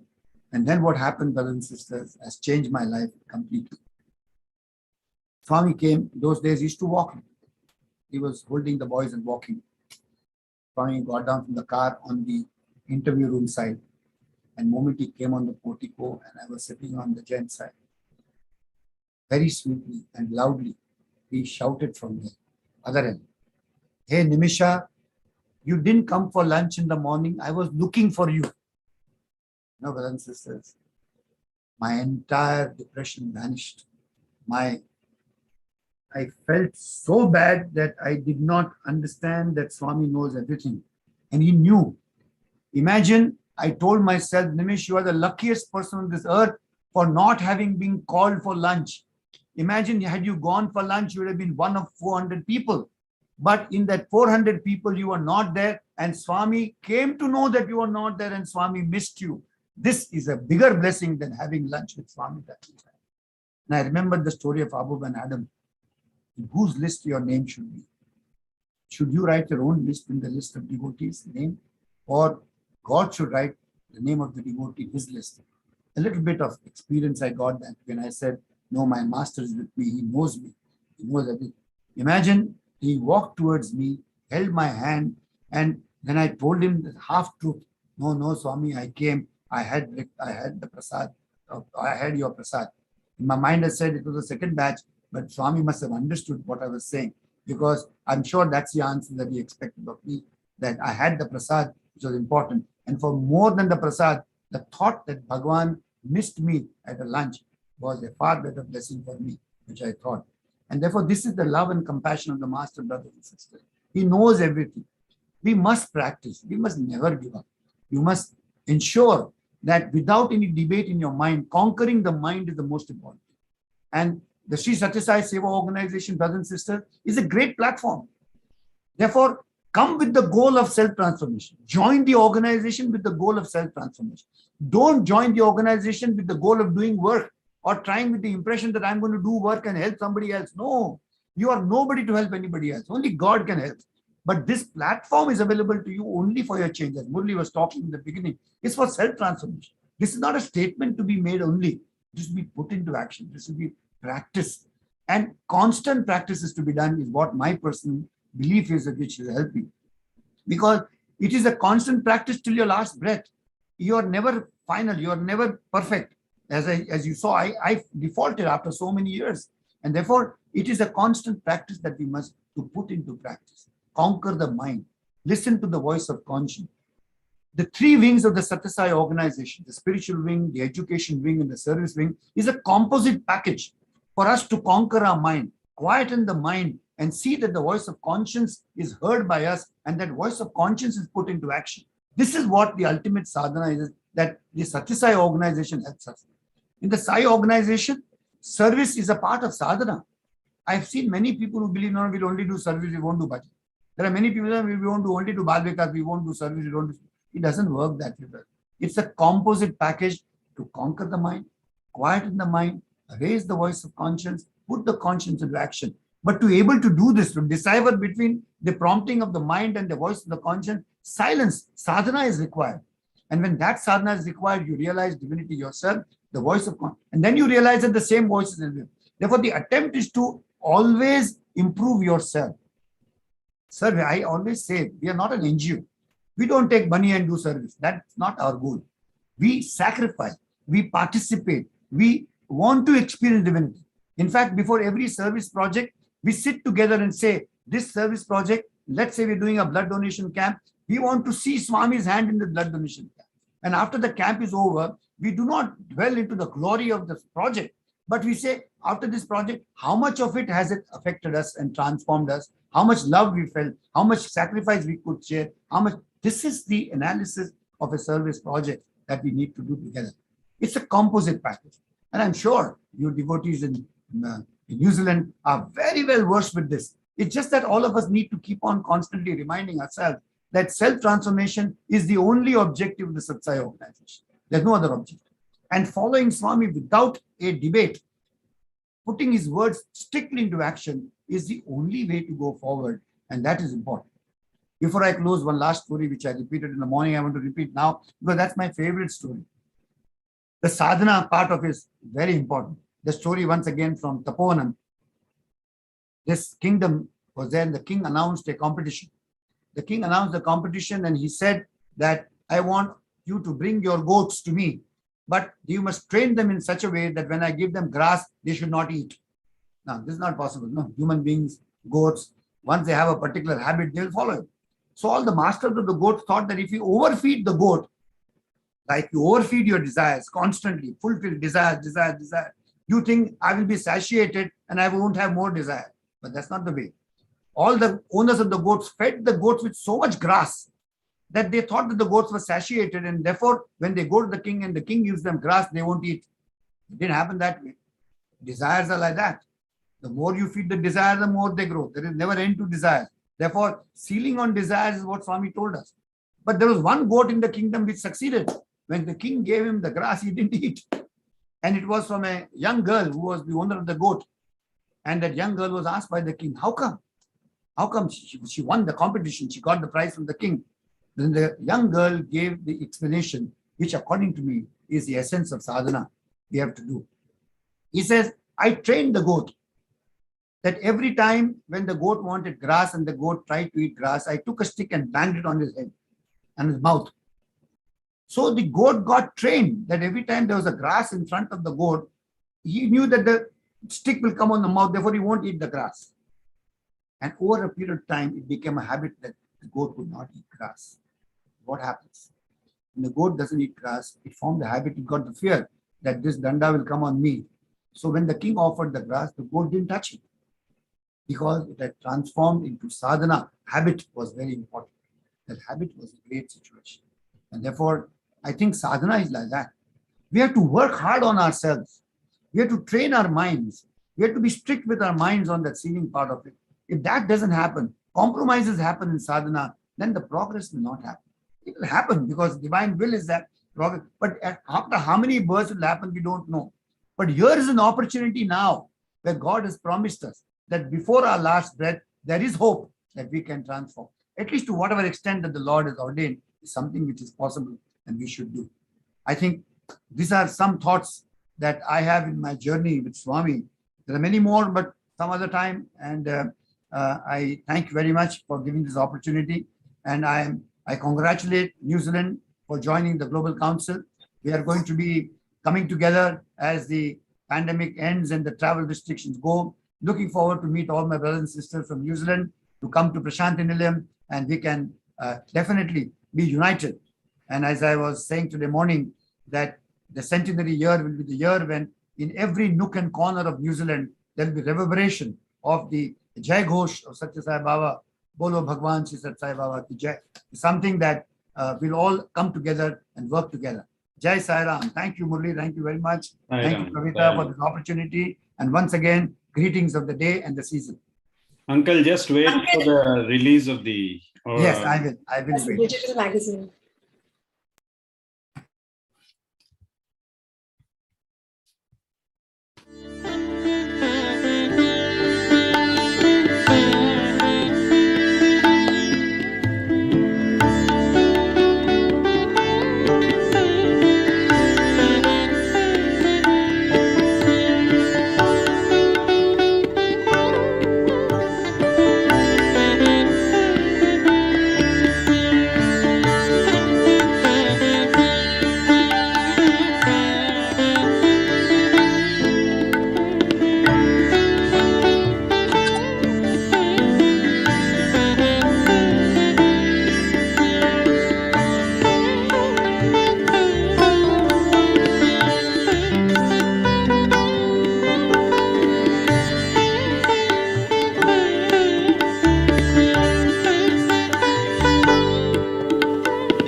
Congratulations. Congratulations. to Thank you, everyone. Uncle. Uncle, remembering your life's mantra, a quote from Swami which says, forget all the harm that others have done to you immediately and forget all the good that you have done to others immediately. That is the way to be happy.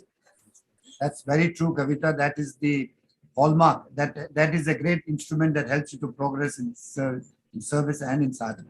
Yes, Uncle. We are so inspired and always in awe of your, the oration skills that you have. So on behalf of Shri Sathya Sai Overseas Organization of New Zealand, we thank you, Uncle, for inspiring us and spending your invaluable time with us. And we can keep listening to your incredible journey with Sai always. Thank you very much, Kavita. We're Looking all forward grateful. to have you here in New Zealand. Yes, very soon. Very soon. Why not? Definitely. Sure. God Om willing. Sai Ram. Sai Ram. Sai Ram. Thank you. Sai Ram.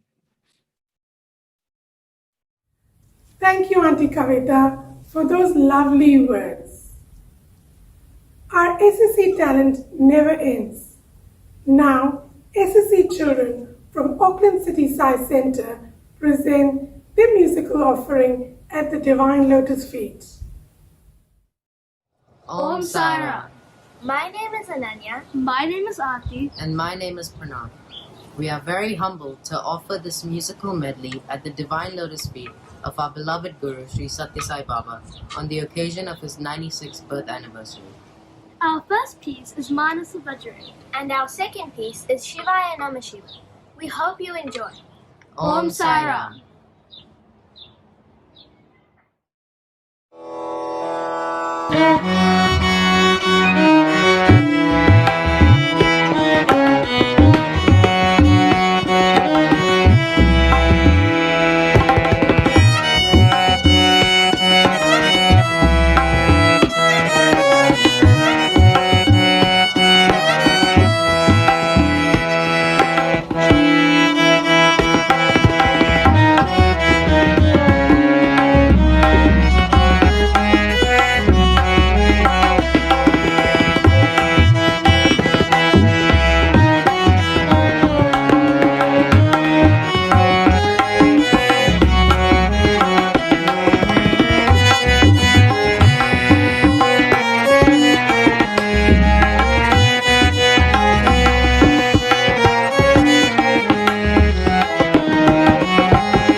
this performance.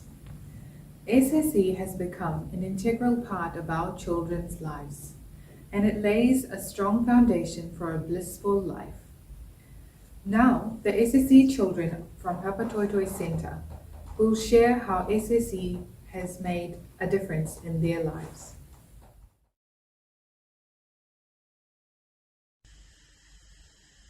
Sairam, my name is Vedansh. I'm from the Papatoetoe Centre.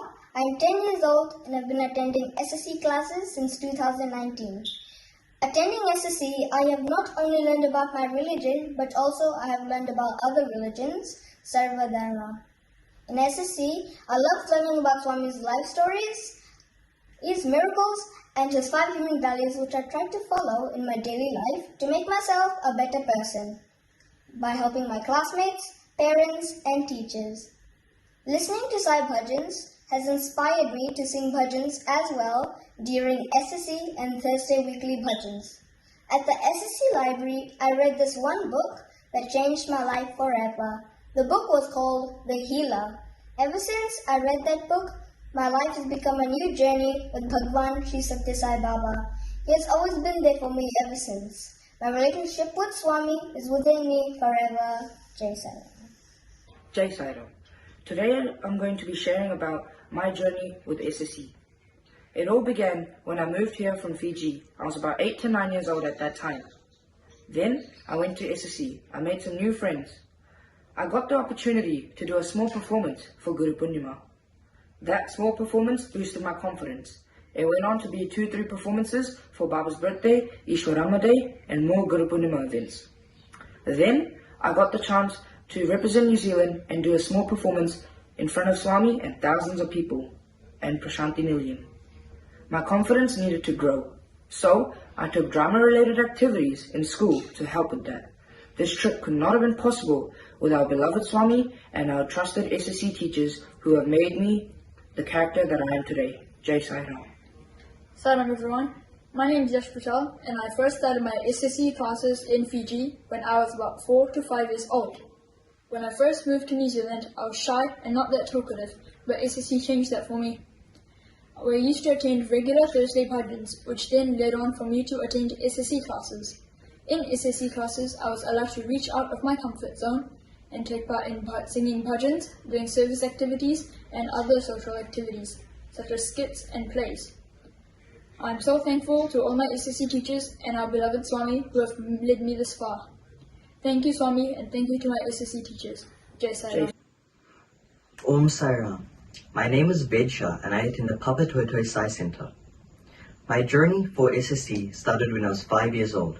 My family and I attended regular Thursday bhajan, which led me to going SSE.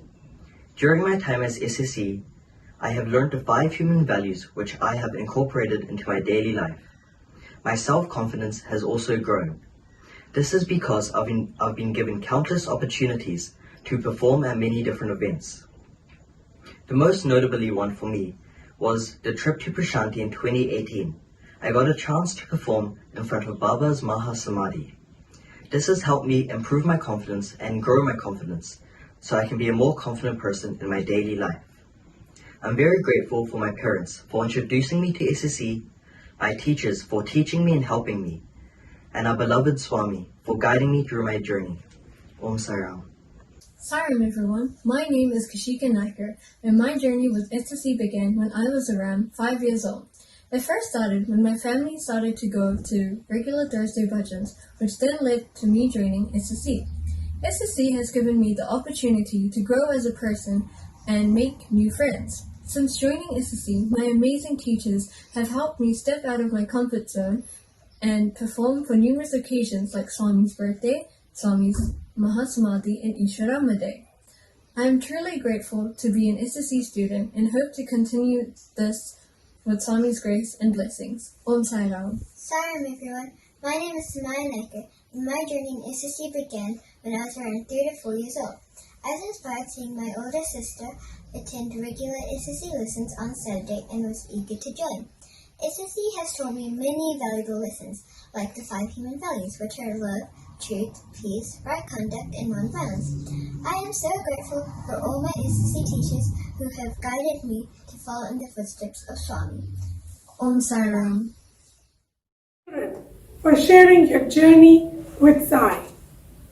Swami has declared that the imagination, ideals, and energy of our Sai youth are the greatest assets to our organization. Next is our young adult musical offering to Bhagwan on his 96th birthday. Om Saram, everyone. It gives us great pleasure to present to you all a small musical offering on our beloved Swami's 96th birthday celebration. As you all may know, Swami was an ardent lover of Carnatic music, and therefore we would like to present a small Carnatic composition, and this will be followed by two well-known bhajans. We hope you all enjoy. Om Saram.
young adults for your musical offering.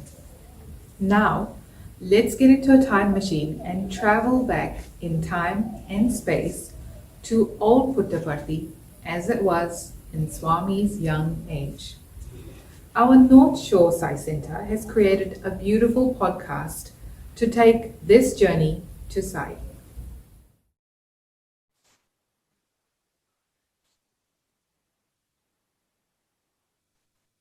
This short presentation is based around our beloved Swami's early days, soon after his declaration of his avatar.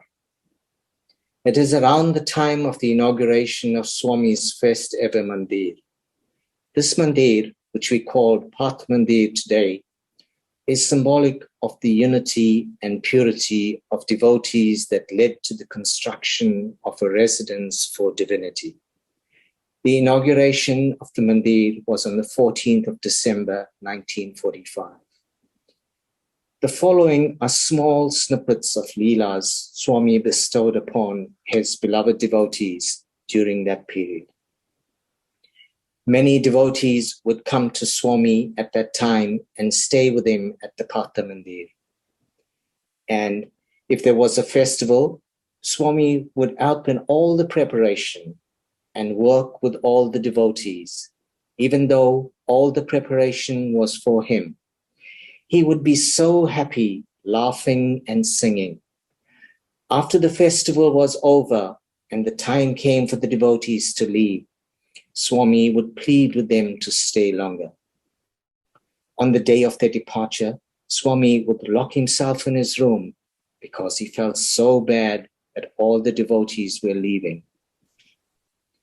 On one occasion, Srimati Sakama, an ardent devotee of Swami, tells him that she must leave and go back to her home.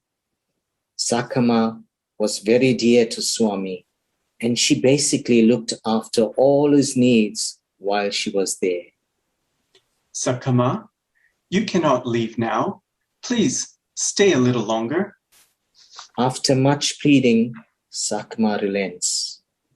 Okay, I will stay on one condition. You will give me a special darshan. Swami smiles lovingly. Of course I will. That evening, Swami took a small group of devotees, including Sakama, to the banks of the river Chitravati. Soon it started to get dark. It is getting dark, and I did not even bring a torch. You all wait here. I will be back soon. Swami then walked up a nearby hill, where when he reached the top, he looked down at his devotees. Suddenly, there was a bright red light glowing around him. It got brighter and brighter until the devotees could see him clearly. This was the special darshan that Sakama had asked for, Jyoti darshan. The light then vanished and Swami started walking down. Halfway down, there was another bright red light which engulfed Swami. Again, the devotees could see Swami glowing radiantly. And finally, at the bottom of the hill, Swami repeated this Leela. Next day, Swami gathered all his devotees.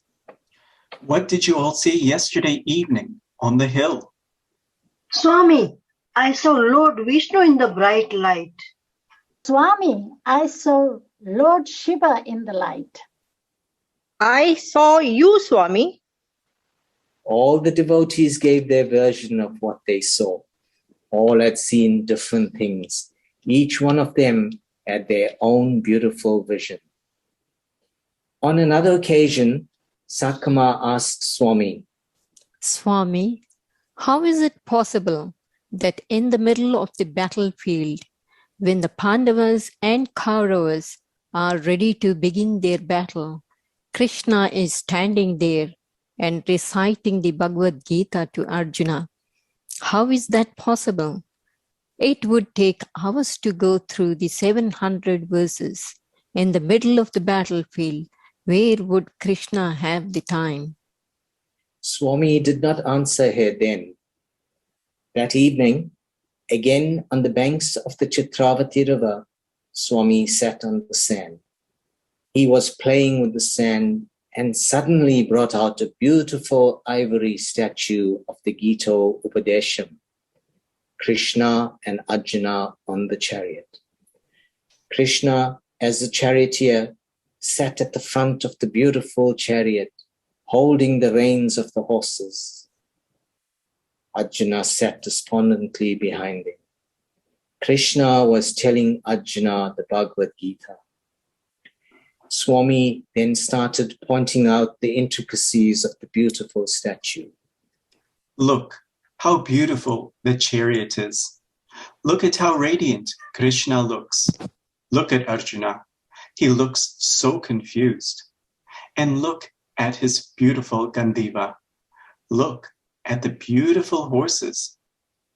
Swami then looked at Sakama and asked, Sakama, how long do you think it will take to make this beautiful statue? Swami, it would take months and months to make this, and not just by one person. I'm sure it would take more than one to make the intricate carvings in so much detail. Then how did I materialize this in 2 minutes? The same way Krishna gave the 700 slokas to Arjuna, and everybody else did not realize it had taken so long. Swami loved having all his devotees around him. He would play games and pull pranks on them. One such devotee to experience this was Srimati Vijayama and her mother. One night, while she and her mother slept, Swami came over to them at around 3 a.m. and woke her mother up. Wake up, Amma. I am feeling very hungry. Can you make some dosa for me to eat?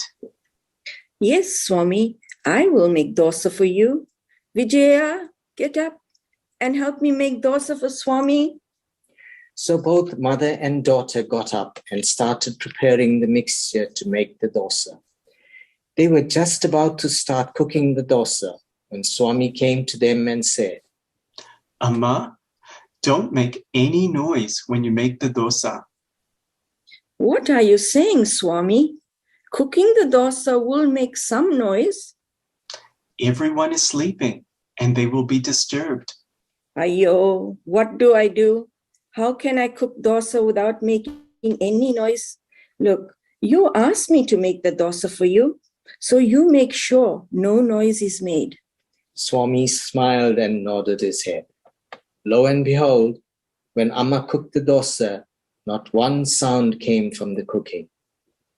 Swami happily ate 3 dosas and then went back to his room. The next morning, Swami sat for his breakfast, which was prepared by Sakama, the same Sakama mentioned earlier. Vijaya and Amma were also there. When Sakama came over to give Swami his breakfast, Swami started rubbing his stomach, indicating that he had a tummy ache. Sakama immediately inquired, Swami, what happened? Have you got a stomach ache? Swami, with a serious look on his face, said, You know, Amma here woke me up at 3 o'clock this morning and made me eat 3 dosas. Amma and Vijaya froze with stunned faces, not sure what to say about Swami's mischievousness. Swami always felt very bad when his devotees left after visiting him at the Patna Mandir, and he would often lock himself in his room. Years later, in the 70s, Swami explained why he would feel this way. After the Vrindavan College was set up, students would come to Swami and participate in the festivities at Puttaparthi. When the time came for the students to return, Swami would become very melancholy. Around him, there would be elders like Kutumba Rao and Professor Kasturi. Swami would say to them, My students are leaving. My students are leaving. The elders would console Swami. Don't worry, Swami. You will see them again soon. You will be in Vrindavan next week. You will see your boys there. This would happen on many occasions. One day, Professor Kasturi said, Swami, why do you become so sad when students leave? What is the reason for all this drama? You don't understand the real reason for my pain.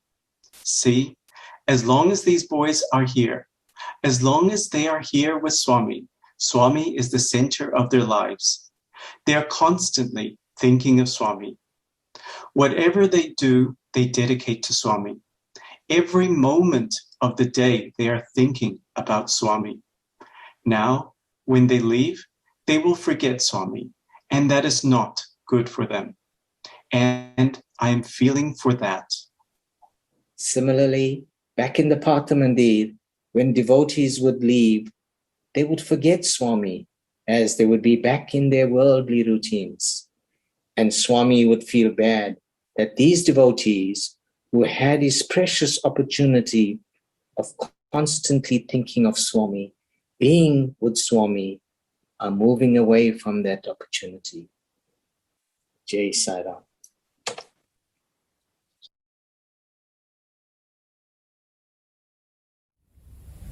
Thank you, North Shore Sai Center, for these nostalgic memories. In SSC, our mission is to raise and inspire generations of boys and girls to become torchbearers of Sai ideals.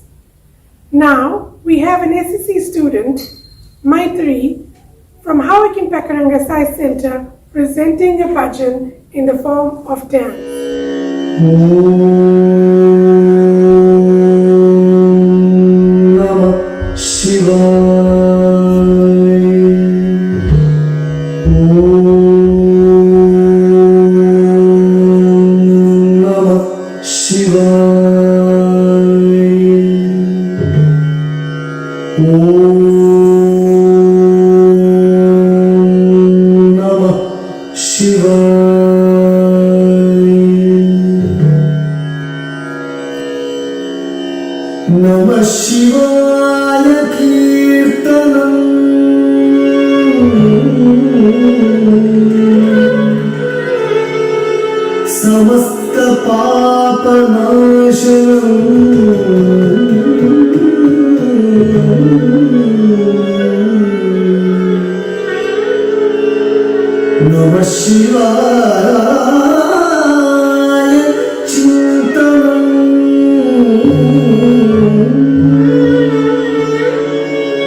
Thank you, Maitri, for that lovely dance.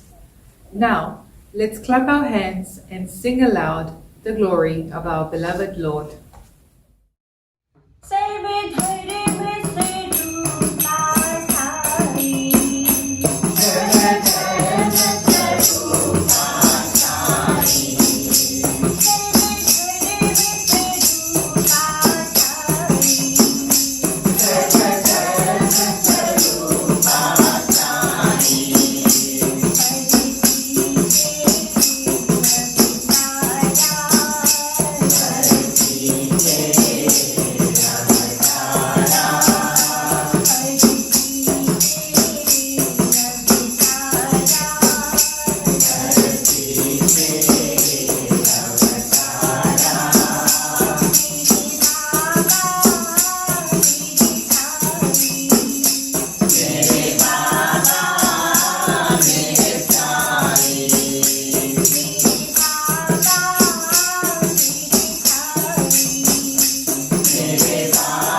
Shambho,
Now is the much-awaited moment of the evening, the cake cutting for our beloved Lord's birthday.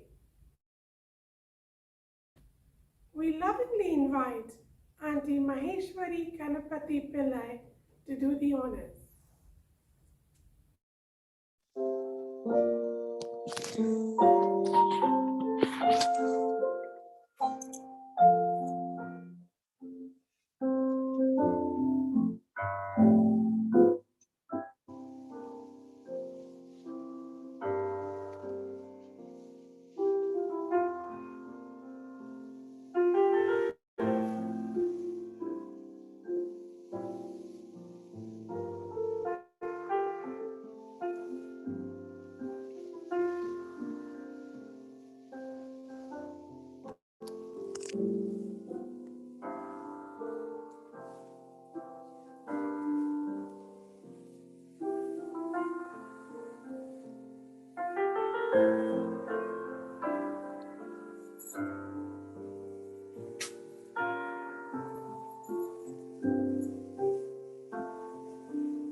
Thank you, Auntie.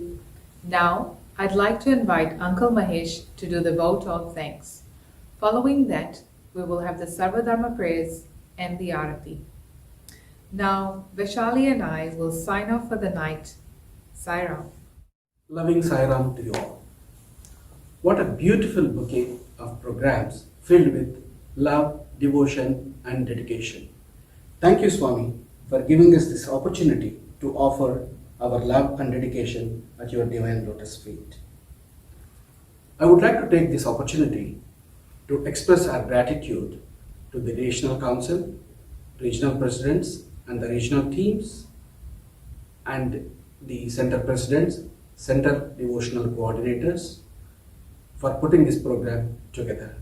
A special note of thanks to the young adults, SSC children, and their parents for their dedication in practicing and offering this program. Not last but not the least, the technical team who put a lot of efforts in getting this program together for our joyous evening. Let's continue this journey with Sai. Om Shri Sai.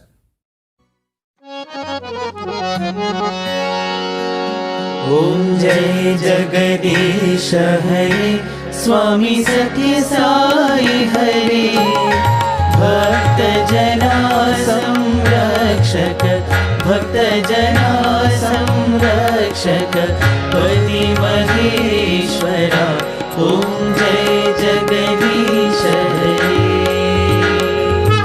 Shashivadana Shrikara Sarva Pranapate Swami Sarva Pranapate Ashrita Kalpalatika Ashrita Kalpalatika Apatandhava Om Jai Jagadish Hare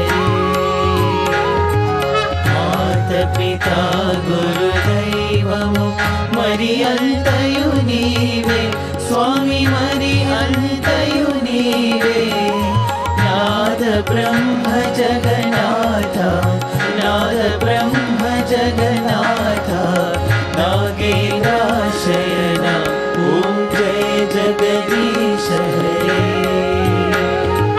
Omkara Rupa Ojasvi Sai Mahadeva Satya Sai Mahadeva Mangala Arati Anduko Mangala Arati Anduko Mandala Giridhari Om Jai Jagadish Hare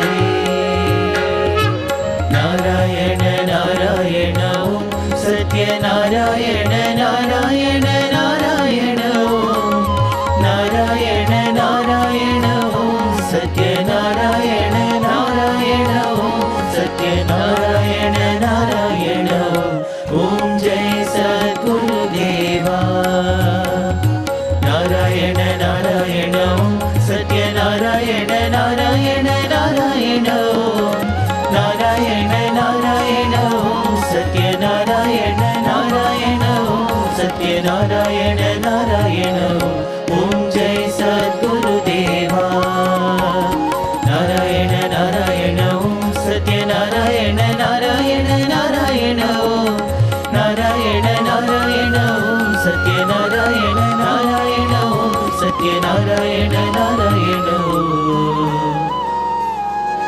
Om Jai Sadguru Deva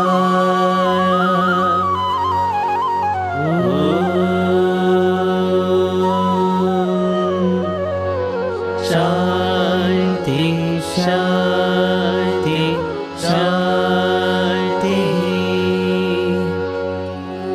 Samasta Lokaha Sukhino Bhavantu Samasta Lokaha Sukhino Bhavantu Samasta Lokaha Sukhino भवन्तु।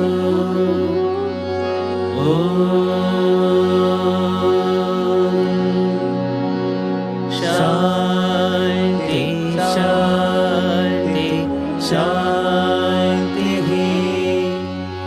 जय बोलो भगवान श्री सत्य साई बाबा जी की जय।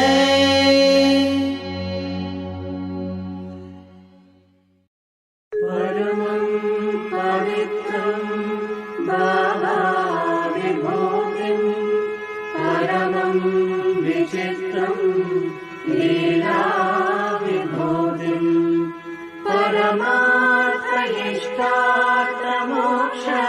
परमार्थइष्टार्थमोक्षप्रदानं बाबा विभूतिं इदमाश्रयामि।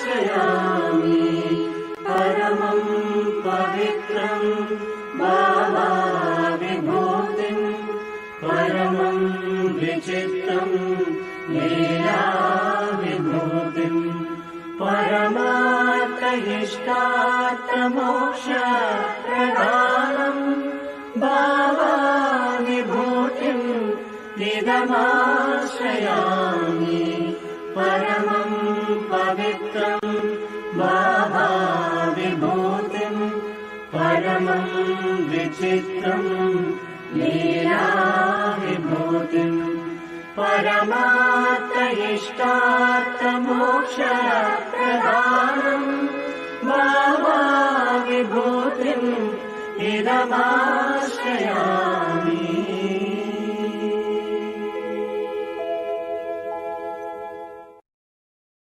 కనుక ఇదియే ఈనాడు మీకు వచ్చేటువంటి గొప్ప gift. This is the biggest gift that Bhagavan is giving to you this morning. ఇదొక్క ధనమే. This is the chief wealth. ఇవన్నీ కూడా నా ఒక్కటి కాదు. In fact, none belong to ఏదో him. భక్తులు కట్టించారు, భక్తులవే ఇవన్నీ కూడా. These are all built by devotees. నా దగ్గర ఉన్నటువంటి ఓన్ ప్రాపర్టీ ఒక్కటే. Bhagavan's whole property is one. ప్రేమనే ప్రేమనే ప్రేమనే. Love is his biggest only ప్రేమను మీకు whole ఎంతైనా property ఇస్తాను. and is prepared to give you. కనబడి దేహమైనా మీకు ఇస్తాను. And is ready to give his body. మీరు ఆనందంగా జీవించండి. Oh, lead a blissful life. ఆదర్శవంతులుగా బ్రతకండి. Be ideal. నిజమైనటువంటి ఆనందం నాకు అప్పుడు కలుగుతుంది. And then Bhagavan will experience this నాకు bliss. ఆనందం కాదు. This is not me happening. ప్రేమనే నాకు ఆనందము. Your love makes him happy. నా ప్రేమనే మీకు ఆ సౌభాగ్యము. Bhagavan's love is your wealth. కనుక దానిని మీరు కాపాడుకోవాలని నేను ఆశిస్తూ ఆశీర్వదిస్తూ నా ప్రసంగాన్ని విరమిస్తున్నాను. Bhagavan wants us to preserve, sustain, protect this divine law. అందరూ ఈనాడు Today, శాశ్వతమైనటువంటి యొక్క భక్తిని, you should have that permanent పవిత్రమైన devotion. జీవితాన్ని, You should have sacred life, దీర్ఘమైనటువంటి జీవితాన్ని, long life, సుఖమైన జీవితాన్ని a happy life. పొందుదురుగాక. That all of you have all these. So saying, మీ కష్టములు అన్ని కూడా పరిహారం అవుగాక. all your difficulties will go, will leave you. కనుక మీ కష్టములకు యోచించకుండా, Don't be bothered by your trouble. లభించినటువంటి సుఖాన్ని మీరు అనుభవిస్తూ పోండి. And experience this permanent happiness hereafter.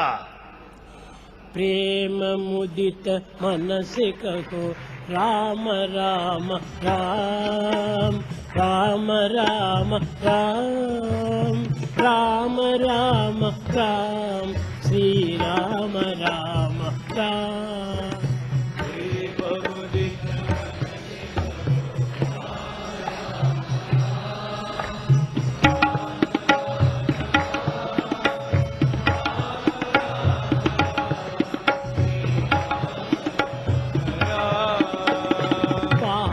कटे दुख मिटे लेत राम नाम. पाप कटे दुख मिटे लेत राम नाम. भव समुद्र सुखद नाव एक राम नाम. भव समुद्र सुखद नाव एक राम नाम. परम शांति सुख निदान दिव्य राम नाम. परम शांति सुख निदान दिव्य राम नाम. निराधार को आधार एक राम नाम. निराधार को आधार एक राम नाम. माता पिता सबहि कामना माता पिता बंधु सखा सबहि रामना भक्त जनर जीवन धन एक रामना भक्त जनर जीवन